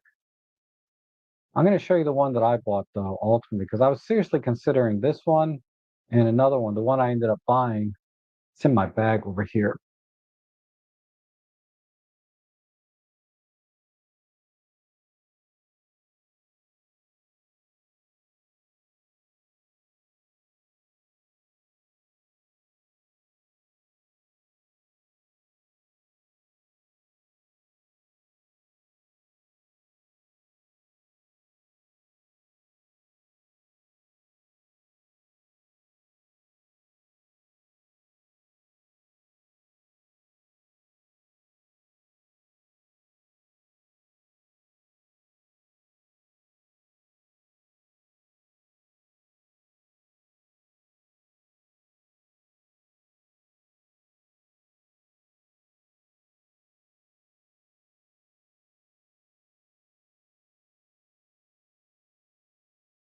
I'm sorry.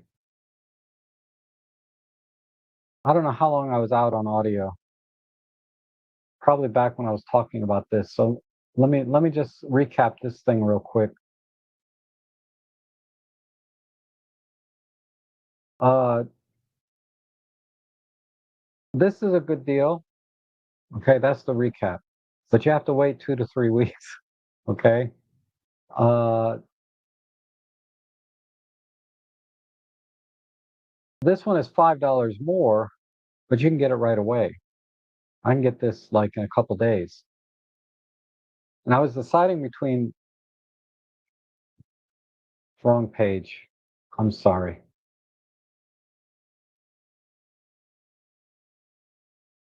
This is a good deal.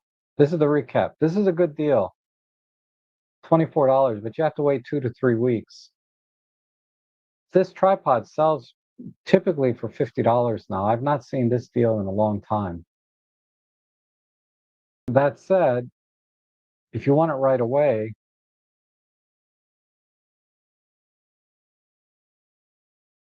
this one with 20% coupon, don't forget to check this box, is $30. And you can get it right away. And it's just as good as the other one. Now, I was deciding myself between the one I'm showing on the screen now and the one I'm holding here in my hand. I ended up getting this one because this doesn't have the center column. So it's very thin, compact. Whereas you see this one, it folds down and the girth, right, is much, much deeper or thicker. Oh, okay. But anyway, uh, so I ended up with this one. Is the audio on when I do this? Yeah, the audio's on. Okay. I ended up with this one. Still has expandable legs, right? The key difference is this doesn't have an Arca Swiss clamp on the top. It just has the 1/4 20 thread, which is fine because most of my plates that I get from my cameras have a 1/4 20 thread right in there. But this is great for helping you get up close, like if you're doing product photography or any kind of tabletop photography. A lot of times you need to get close and you can just put the camera on the table together with whatever you're taking a picture of. Otherwise, unlike, a full-size tripod, the camera's pretty far back and you may have to use an extension arm and it gets kind of clumsy, right? The stability and everything's not the same. So this is great for tabletop. This is great for macro. Same idea. You can get much closer to your subjects in macro when you have a smaller tripod. So that's why I got this one instead. Unfortunately, this one is no longer on sale.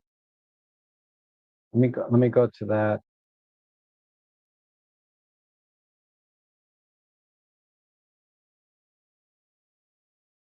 Yeah. This one is no longer on sale. It's $40 now. So between $40 and $30, I would get the other one. But this is not something I need right away, so I'd probably wait for this to go on sale again. But I only paid $20 for this, I believe.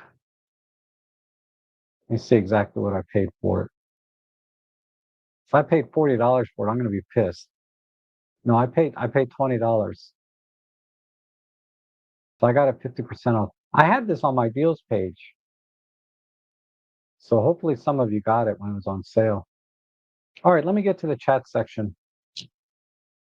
Uh,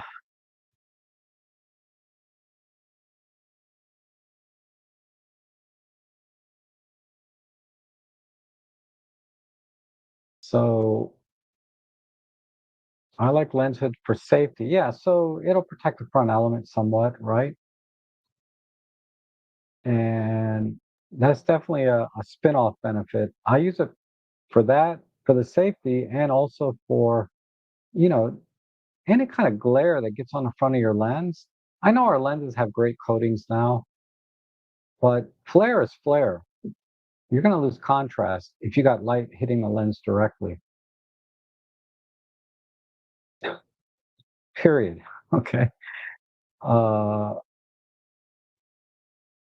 and then Mark, oh, awesome, Mark. You got the last one. You got the last hood. Okay, there's other hoods available for a couple dollars more. Unfortunately, Mark got the last one, but good for you, man. It's an awesome deal. Because this 50 millimeter RF sells for 150 bucks used. Why not buy brand new for 190 with warranty and no BS, right? Okay. And okay, so the TT Artisans 75 1.5. All right, let me look at this lens and then I can recommend a hood.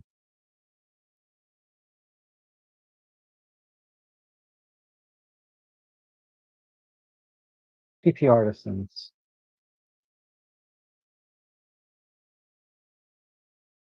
58 millimeter diameter. Okay. Oh, this lens is really good, actually. I love this lens. It's so compact. I prefer this over the 85. I'm looking at it here. Such a good lens. And for 200 bucks, you can't beat this lens. I think it's a little sharper than the last 85 millimeter I just reviewed.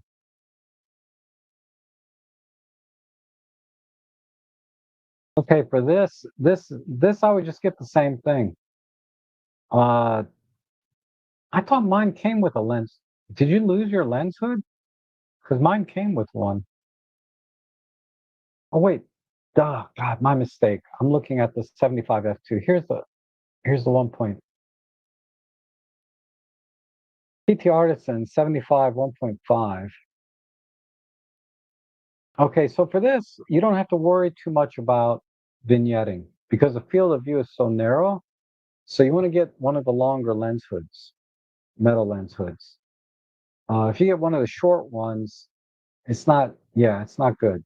Okay, it's not going to reduce the flare. If all you're worried about is protecting the front element, then get the short lens hood.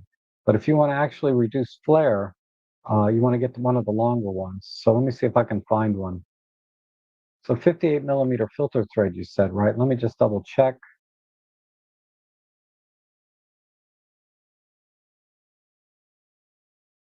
Usually it's right on the front.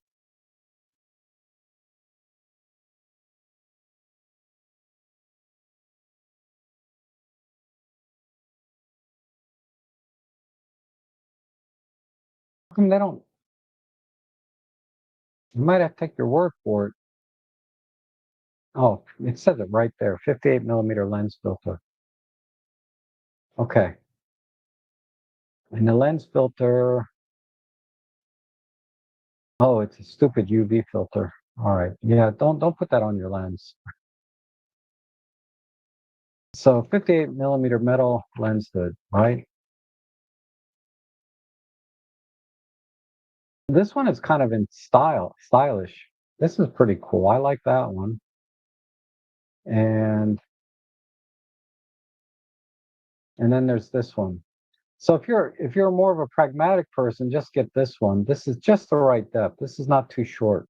Because I've gotten ones that have been very short. But let's see if they have a longer one. I want to give you some options. What happened to, there's 10. There's also this one.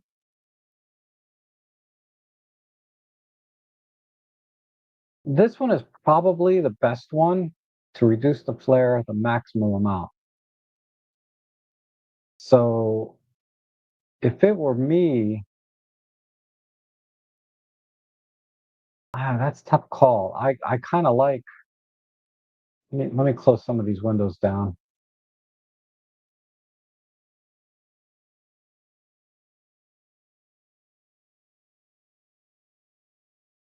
I kind of like this one with a little bit of sort of polish to it, right? It's got kind of that silvery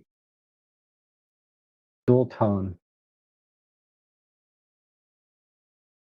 And it's 1 inch. Yeah, this is more than enough.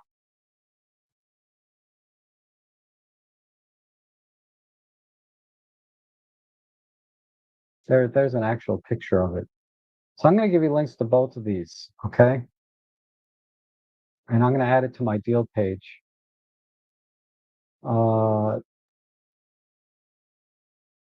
just in case you miss it in the chat.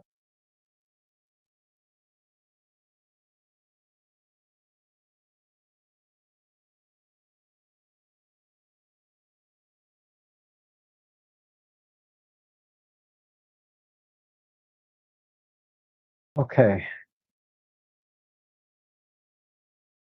So this is the 58 millimeter lens hood.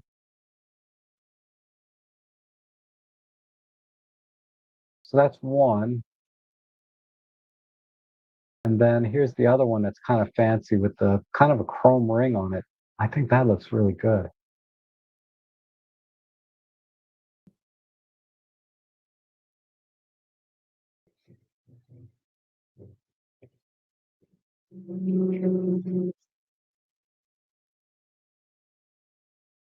Okay, so the first link is to the longer one.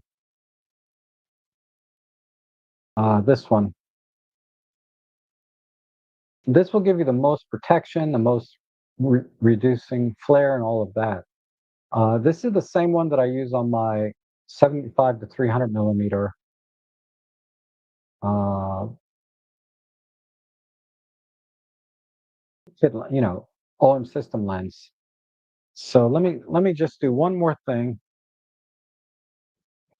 I'm gonna get this and the Typoc or whatever that was a full frame lens, right? So where's my Sony? Oh, Okay, I'm just gonna double check, all right, the vignetting.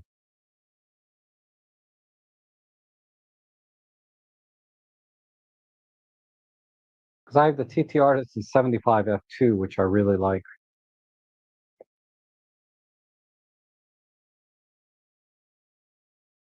But it came with a lens hood.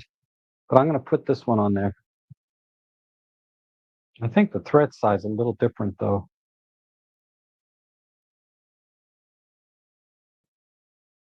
I can't, the print's too small, I can't read it.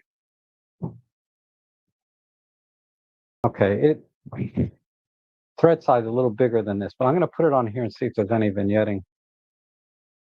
There shouldn't be. Yeah, no vignetting. So this one here, just to give you an idea, right, is pretty long, but man, you will not get any flare or glare or anything on your lens with this. And it's the one that I use on my 75 to 300. Because again, see, see if the sun is about here, there's no light getting onto the front element at all. You can see it's completely. Now, if I point this towards the light, that's when the glare starts to get in. But I just have to point it away just a little bit, and you can see all the light is off of the lens. So this is the most pragmatic choice. The other one will do just as well, but your angle from whatever the point of light is going to have to be a little more because it's not as deep, right? It's probably it's about a 30% shorter than this one. Okay. Uh,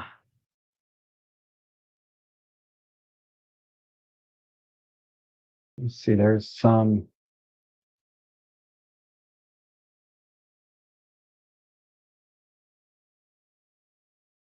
Sarah says lenses are a waste of money for modern lenses. Sorry, I agree with Robin. Okay, another one in Robin's camp. That's okay. Um, like I said, the theory being is, and I is that uh, if you have a modern OEM lens from Olympus, they have very good coatings, and yeah, flaring is pretty much eliminated. But I'm telling you, a lot of us don't always use OEM lenses, right? But I can tell you that for this, I'm definitely getting more contrast. Because a lot of times in wildlife, you don't, you're panning and doing things. And if the sun starts to get directly onto the lens element at a certain angle, it doesn't take much. I'm panning. Look at that. Right about there is where the light starts to hit the lens. And now the sun is in the field of view, and I'm getting flare, especially with these multi element lenses, because that light is reflecting everywhere inside when it starts to hit directly in. So, yeah, 99% of the time, you're not doing that, right? You're taking a picture and you're not shooting in direct sunlight or towards the sun. Then, yeah, the coatings are going to do a good job. But a lot of these TT artisans, 7 artisans, the lens coatings suck. Flare is a problem, and you have to have a lens hood, period. I'm telling you. So I will concede that most of the time lens hood doesn't make much difference. Like my 12 to 40 Pro, the lens hood is useless. It's too short to do anything because it's a 12 to 40 zoom. It's useless, but the flaring is minimal, if any. So I don't really need a lens hood on my 12 to 40 Pro. In fact, I shoot a lot of times without it. I only keep it on there to protect the front element. But when we're talking about anything else, like this 75 to 300, or my 40 to 150, or any of the third party TT Artisans, 7 Artisans, Brighton Star, all of those lenses, the flaring performance is nowhere near what you get on these on OEM glass. So you need a lens hood. Okay. That's my argument anyway. Not saying I'm right, but that's my argument.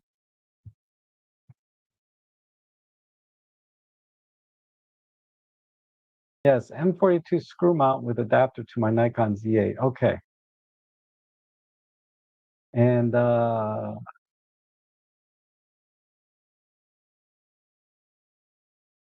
but yeah, when you say modern lenses, I would add to that modern OEM lenses. A lot of third-party lenses, the coatings are terrible because that's a very expensive process in the lens manufacturing process. Is the coatings don't cost that much, but the machines to put the coatings so that to put a good coating onto the lens is very expensive.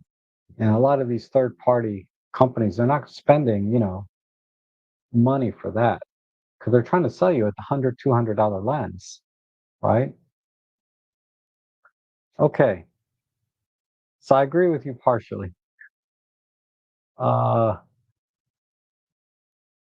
have not gotten the SMC yet, but should arrive today. Really looking forward to that. What is the SMC?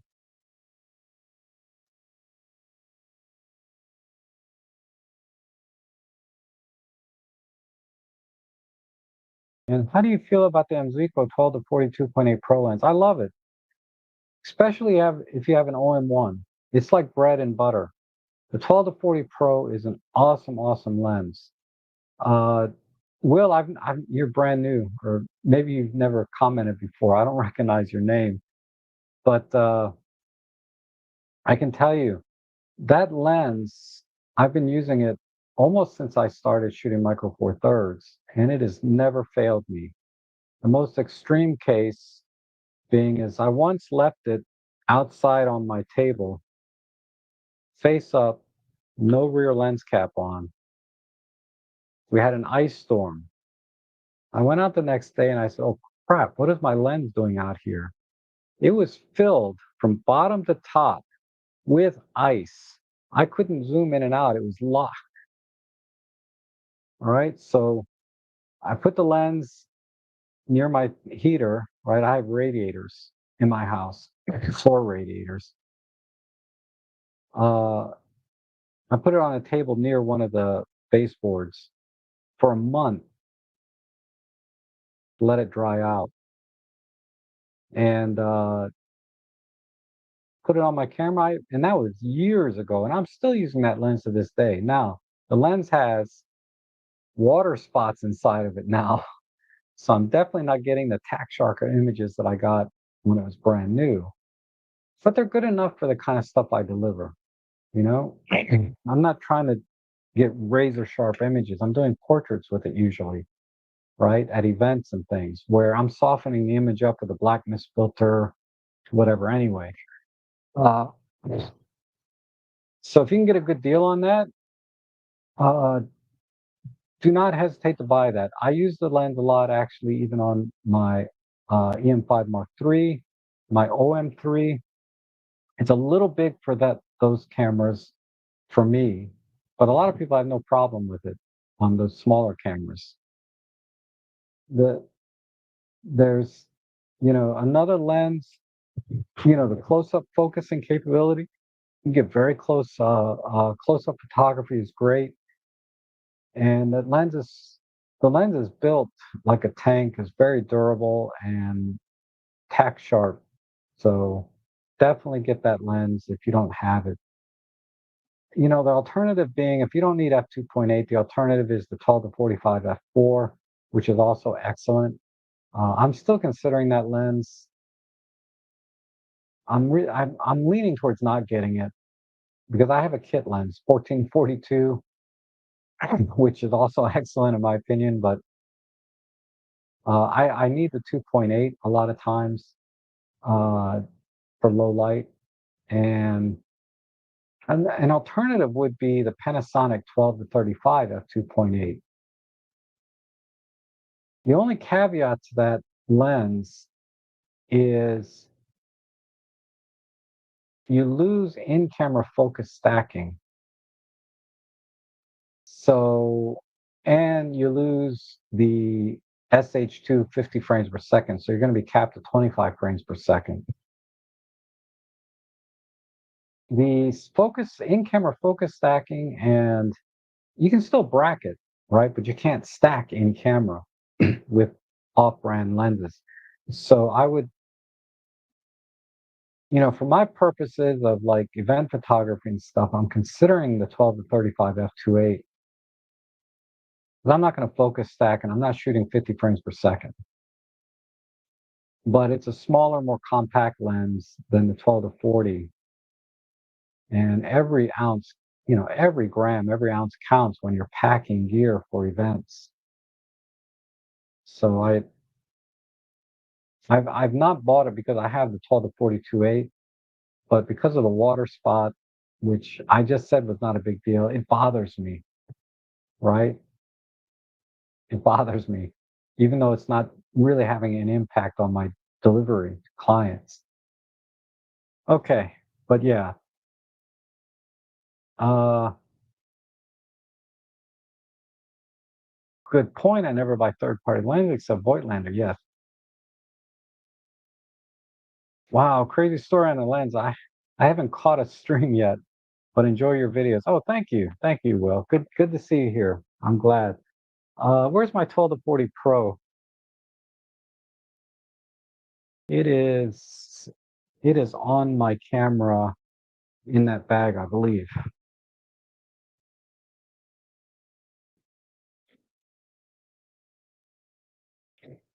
Okay, it's not. Is it in the case? Yeah, it's right here. Probably very hard to see. Actually, I got my mist filter on here right now because I used this at an event. So let me take the mist filter off. This is the one I paid $12 for. Works great. So I don't know if it's going to show in the stream. If I can get the light on it just right. Let me see. Look, look at all the water spots in there. Those are water spots. Some of it's reflection, but those are water spots. But trust me, it's much worse than you can see on the stream here.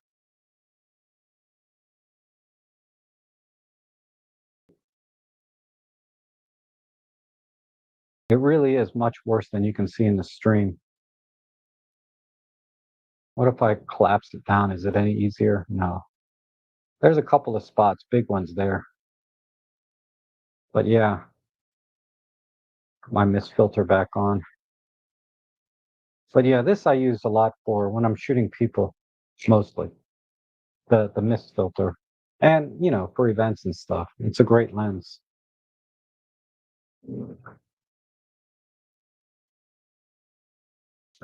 Almost made me cry when I first heard that story. I know, right? But it worked out. Uh, oh, the Pentax. I thought SMC sounded familiar, but uh, I forgot what SMC stands for, but it's something coating, right? The Pentax 50's 1.4 super multi-coated. Oh yeah, super multi-coated Takumar. Oh, you got the radio. Yeah, you said it right there. It's thorium glass. All right. Try not to get eye cancer though. Okay. I shouldn't jinx you like that. I'm sorry. I take that back. Good to hear they're durable. I picked one up recently, used for 325, but I haven't got into it much yet. Yeah.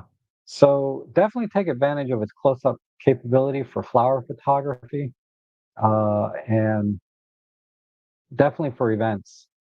Whether it's your own personal family, birthday parties, Christmas, whatever holiday event, uh, and doing portraits with flash. It's awesome. It's an awesome lens. And the lens hood, like I said, the lens hood is not much use. A lot of times I use it without, because when you look at it, because of the pedal design, because it's a zoom, even when I have it pointed pretty far away from it's hard to see with the mist filtering, but light is hitting. Light can hit from very wide angles onto the front of this lens. So thankfully, The OEM lenses do have very good coatings, and a lens hood is not really as critical. Now, I tried to buy a lens hood that is goes all the way around, right? But is short. I got vignetting at 12 millimeters, especially because the IBIS is moving the sensor around inside. So sometimes I would get a lot of vignetting in a corner and no vignetting on the other corner, things like that. So you have to get a pedal design hood for the 12 to 40. It has to be this pedal design. But because of that pedal design, depending on your angle, if you have the camera tilt, lens hood is pretty much useless. And it's a bayonet type mount, so it will protect the lens for light bumps, but if you drop the lens, this hood will pop off, break, etc. But it offers some protection.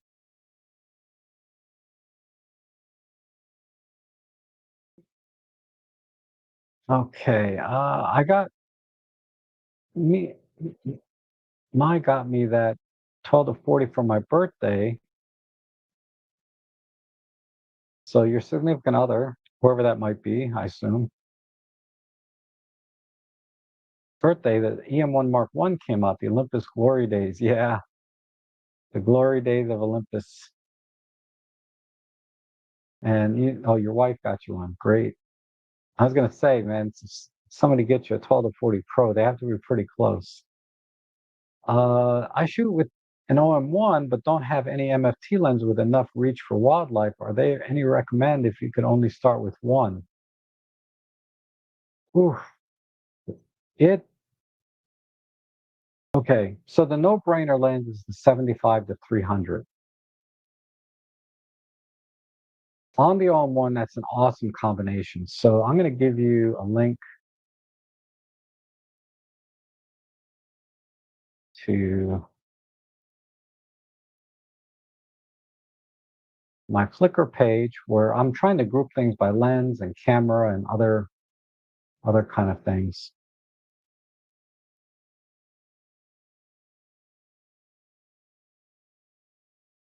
Okay. So album. This is a link to my Flickr album with all the pictures I've taken with the 75 to 300. And some of these are okay. They're not great. Okay. This one has a little bit of motion blur in it. These are more recent ones that I took with the M5 Mark III. But if I want to mix, let me find like, these are great shots with the 75 to 300, but this is with the OM3. Uh, but you can go through this album and cherry pick. I could cherry pick a few that came out really, really good.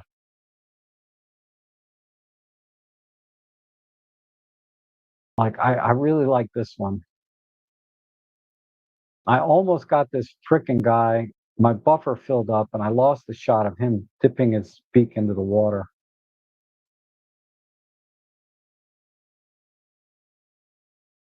Uh, there's another one that I'm really proud of. I shouldn't be because it's not a hard shot, but I really like this shot. Um, it should be right here. Oh, this is ah,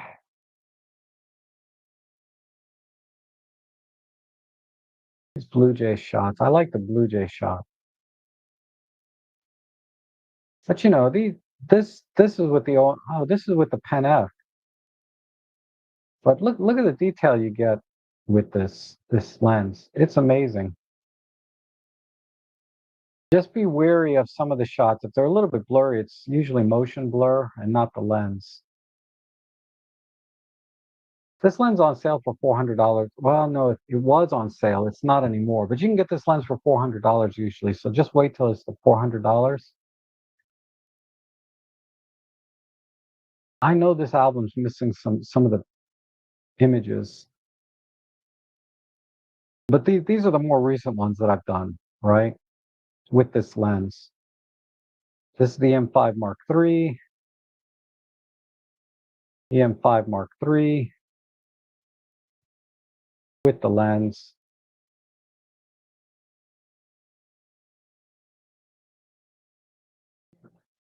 The only caveat to this lens is you have to be in good light. You can see most of these shots, like these were on a cloudy day, so it's a little bit mushy. And I'm using all the noise reduction and sharpening tools that I have available to me to get these shots. So if it looks like it's a cloudy day shot, yeah, it's not going to be great. Like this one's at ISO 2000. But anyway, just to give you a feel, this is the lens to get no matter what other telephoto lens you have. Now, if you have a higher budget and you don't mind carrying bigger lenses, there's two steps here. 100 to 400, just get the version 1. The version 2 is no big deal. Don't pay 500 more for that. Get the version 1, 100 to 400 is $1,000. It's on my deal page. That's an excellent lens.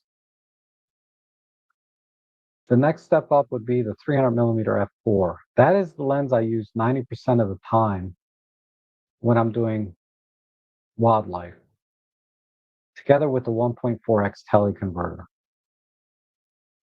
If you can get a deal on that, like you can find them used in good shape for less than $2,000. Last time I checked, it's been a while, but less than 2,000. That's worth every frickin' single penny. I bought mine new. I paid 2,700, whenever, and I traded in a bunch of stuff to knock the price down to 800. Like I didn't knock the price down, but I had almost $2,000 in stuff to trade in, just because I wanted that lens that badly. Uh, and it was worth it. The 100 to 400 is going to be a little bit sharper than the 75 to 300, but it's going to give you virtually a stop difference in low light capability. I know the aperture numbers are not that different, but I'm telling you, you're going to get lower ISO shots, sharper images uh, than you will with the 75 to 300. But you're paying more than double the price, so you better, right? More reach, and it's compatible with the 1.4x teleconverter. Don't get the 2x, just the 1.4. So if you want more reach, you can always get the 1.4x teleconverter, but then you're back to you need to be in really good light. It has to be sunny out, okay?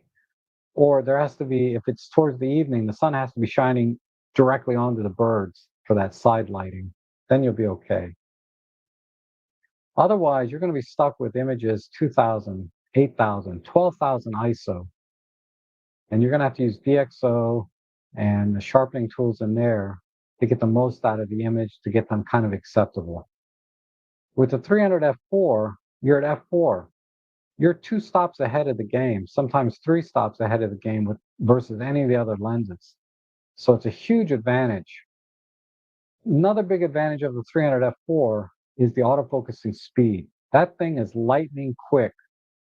No comparison to any of the lenses. You have to get the 150 to 400, $7,500 lens to get the same kind of autofocusing speed. So if you're doing very small birds like swallows and kingfishers that are flying to and from you, 300 f4 is the only lens that's going to be able to keep up with that. 75 to 300, the 100 to 400, the 150 to 600, the new one that came out. These lenses, the autofocusing motors are not fast enough for that kind of shot. So to give you an example,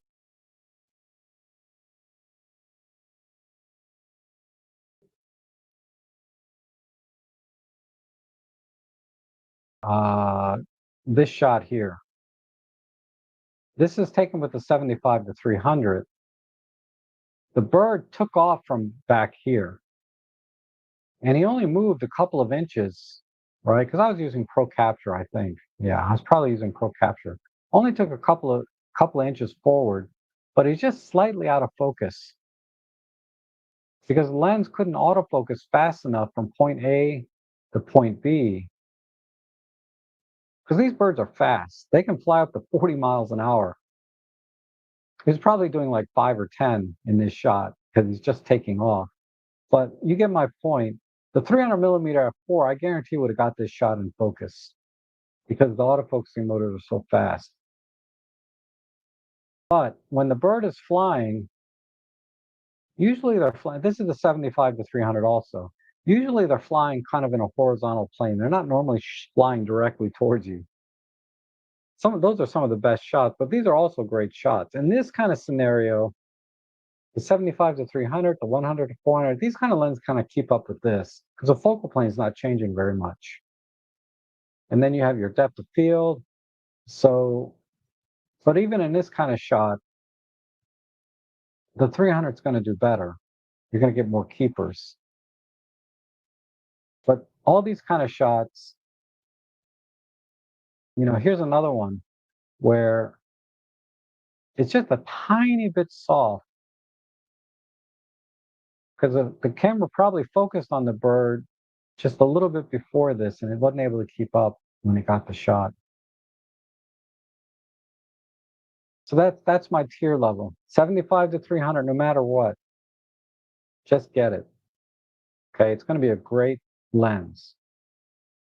You can skip it if you want to get the 100 to 400, but that's a big lens. And if it's in your budget, get the 300 f4 and the 75 to 300. Get those two, and you're set for everything, forever. Okay.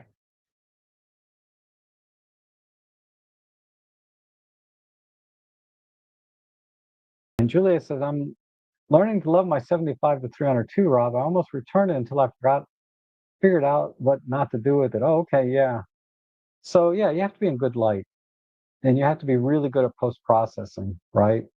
High ISO images, and a lot of practice, right? Of knowing what kind of shots you can get and not get with that lens. So there's a lot of shots that I don't bother because I know it's going to be a train wreck. Whereas if I had the 300 f4, I know I could have got that shot. But that's rare. That's very rare. If I was shooting nothing but swallows and kingfishers 24/7, yeah, I wouldn't get a 75 to 300. But the 75 to 300 can probably do 80% of the shots just as well as any other lens in the lineup, right? Like this image here, I think this is a 12,000 ISO shot. 75 to 300, ISO 12,800. Okay? Now DxO and, really good post processing on my part. I was able to squeeze out some detail here. What can I say? And this is with the OM3. So you have the OM1, I think you said. So it's pretty much the same thing. Again, the bird, I was focused mostly on this bird, and then this bird flew into the shot. So this bird technically should be a little sharper, and it is, than this guy, because the plane of focus is different. But it's close enough that this still is kind of a cool shot. At least I think so, right? Okay. Uh, Thanks, Rob. That's great insight. Yeah, no problem. Um,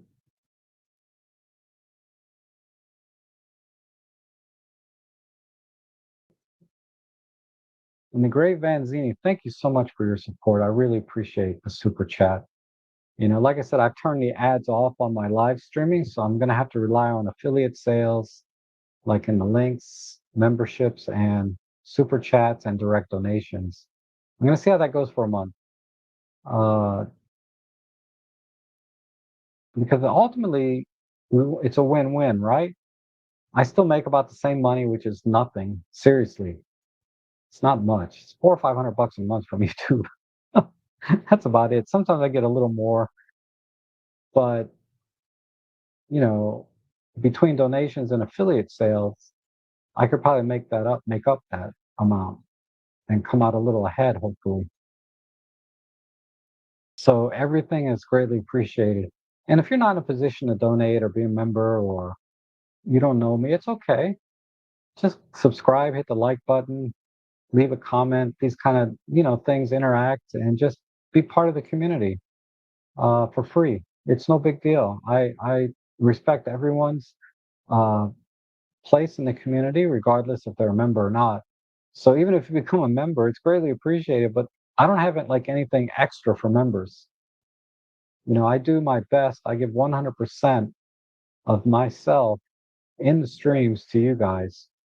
Uh, Members, not members, donations, no donations. It's all about the community and sharing our passion together and trying to help each other out best we can, right? So I appreciate you being here uh, either way. But a super chat makes my day, right? Okay. Don't forget the Panasonic Leica lenses. Use them all on my all-in-one. Yes. So yeah, I use the 35 to 100 2.8. I like the 12 to 32 kit lens. Uh, and the 25 1.7 has been great. I use that on my EM5 Mark II a lot, and I think I talked a little bit about it before, but more recently I've been talking about the telephoto lenses. The Panasonic 100 to 400 from Leica, it's branded Leica. It's excellent, excellent optically, excellent, and a little smaller than the Olympus version, right? Because it was designed specifically for micro four thirds sensors, whereas the Olympus one was designed for APS-C initially, then adapted and redesigned or re-engineered for micro four thirds. The only caveat to uh, using Panasonic lenses is you have to rely on the in-camera stabilization only. The lens stabilization is not going to work with the in sync. And in the 100 to 400 millimeter focal length, and for shooting at high shutter speeds like 1/2000th, 1/4000th, it doesn't matter. You can turn IBIS off actually. I'm not worried about the lack of IBIS compatibility or the lack of IBIS in the lens. Uh, the only serious limitation is you can't shoot at 50 frames per second with continuous autofocus. You're going to be limited to 25 frames with the Panasonic lenses. And that is a very niche case where you need 50 frames per second. Shooting swallows and kingfishers, very fast, tiny birds, 50 frames per second is a must. Birds in flight in general, it's better to have 50 frames than 25, because then you can pick the perfect wing, right? Spread or flap or whatever. But 25, I found, I usually shoot in 25 myself for larger birds in flight, and I get enough keepers that way. But if you're really critical and they're a little bit smaller than, say, your normal raptors like eagles and ospreys, then 50 frames per second can give you choices, right? In the frames that you're going to take, whether more in focus, a better a better composition in terms of where the wings are and where other birds and other things are in the frame, et cetera, et cetera, et cetera. So keep that in mind. I think the Panasonic Leica 100 to 400, a couple $100 more than the version 1, but it is smaller. Optically, I think it's superior. I don't know for sure. I haven't shot side by side. Let's just say they're optically equal. But I guarantee I would bet my life that the 100 to 400 Panasonic Leica is sharper.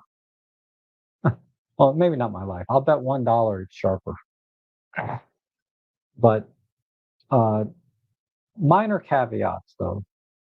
No in-camera stacking, of course. 25 frame per second, and no synchronization with the IBIS. These are very, very minor drawbacks, in my opinion.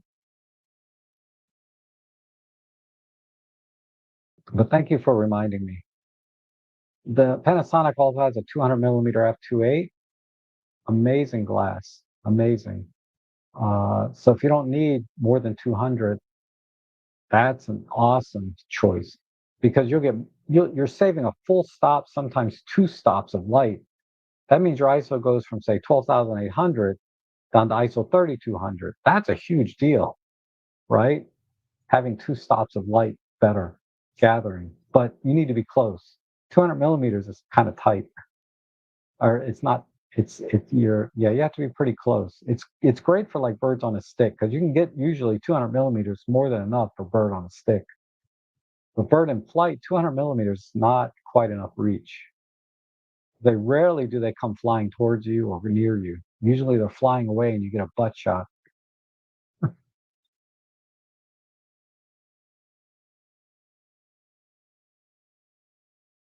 And agreed, those are so much better than I get with an old 135 prime with an adapter. Okay, I'm not sure what the reference is there.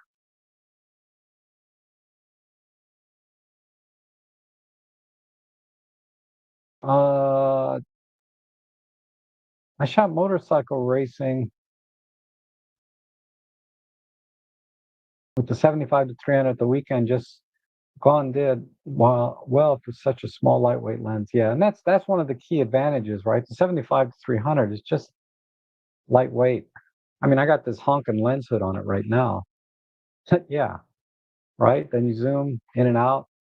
That's why you got to have this lens. I take this lens a lot of times when I don't feel like carrying a 300 f4 Pro, and I know I'm going to be in good light, right? This lens is this lens does it all,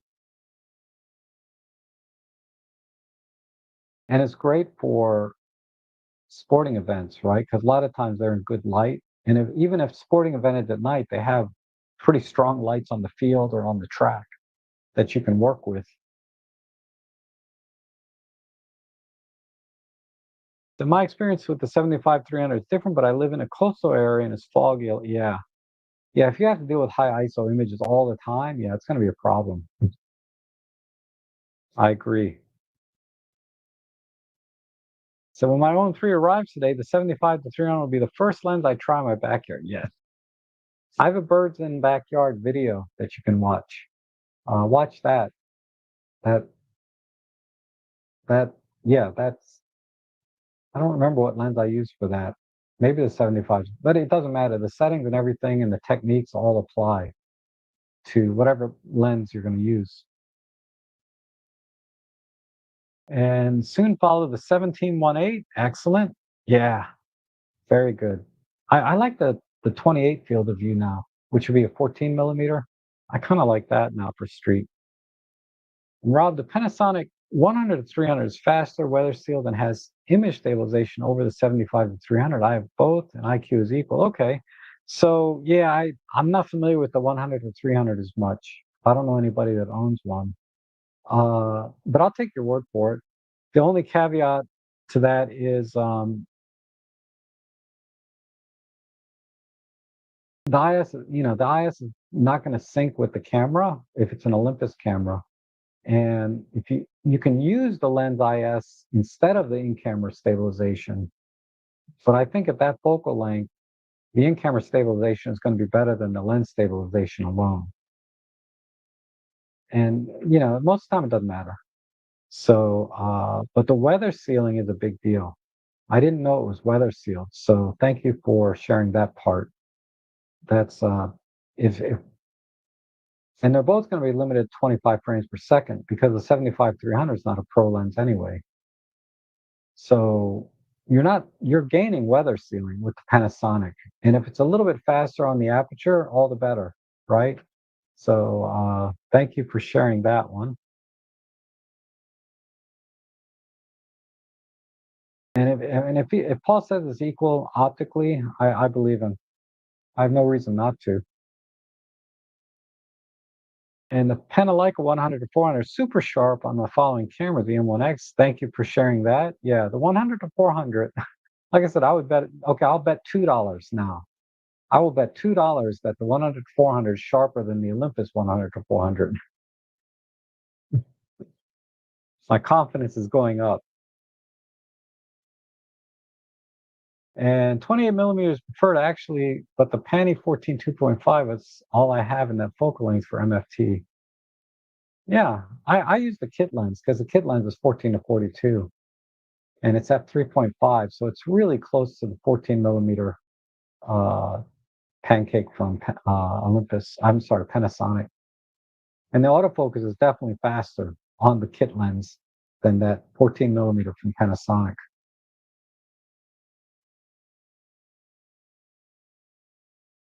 Oh, and it comes with a lens hood supplied. Yeah. Okay, so there's 10 bucks you'll save, right? Or $8.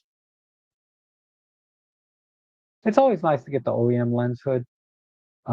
Sometimes I don't like the OEM lens hood, like the 75 to 300 OEM lens hood. I hate that thing. I much prefer my little metal one. But a lens hood is a lens hood, right?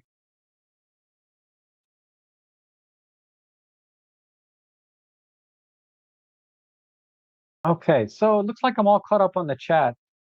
Uh, yeah, good to know about the kit lens. Yeah, the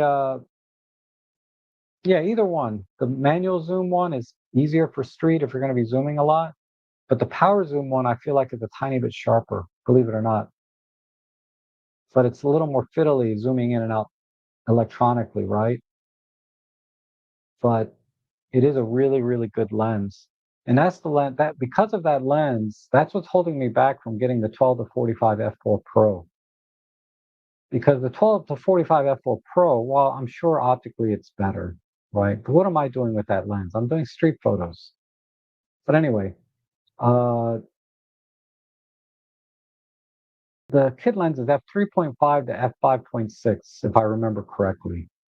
So on the long end, I'm only saving one stop. I don't know if that's enough to invest $300 or $400 to get basically the same lens as the kit lens. I'm gaining weather sealing.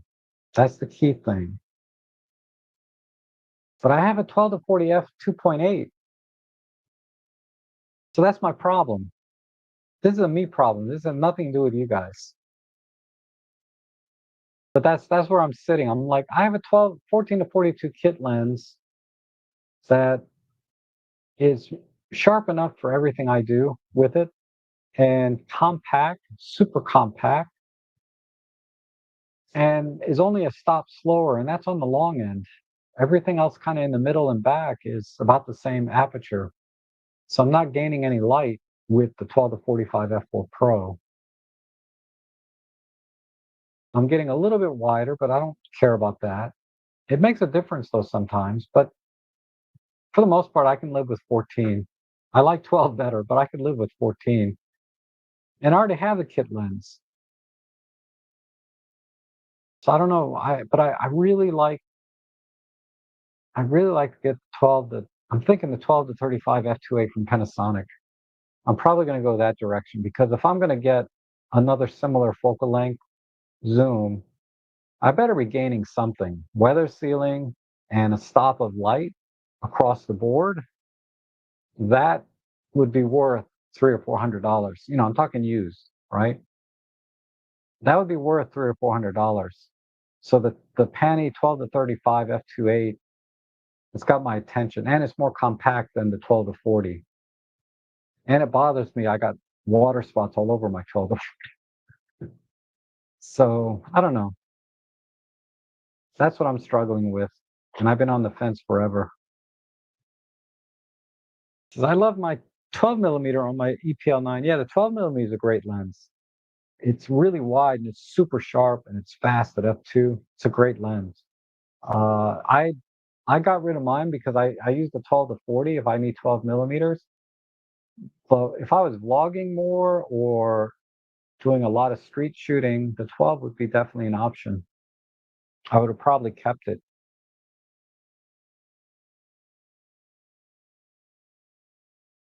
Oh wow, you wish someone would make it 14. Yeah, 14 would be great, wouldn't it? Because the 14s that they have now, I think is only the Panasonic. Uh, I hear it's very sharp from some people, and other people say it's not. but it's probably sharp enough for street, right? So I think,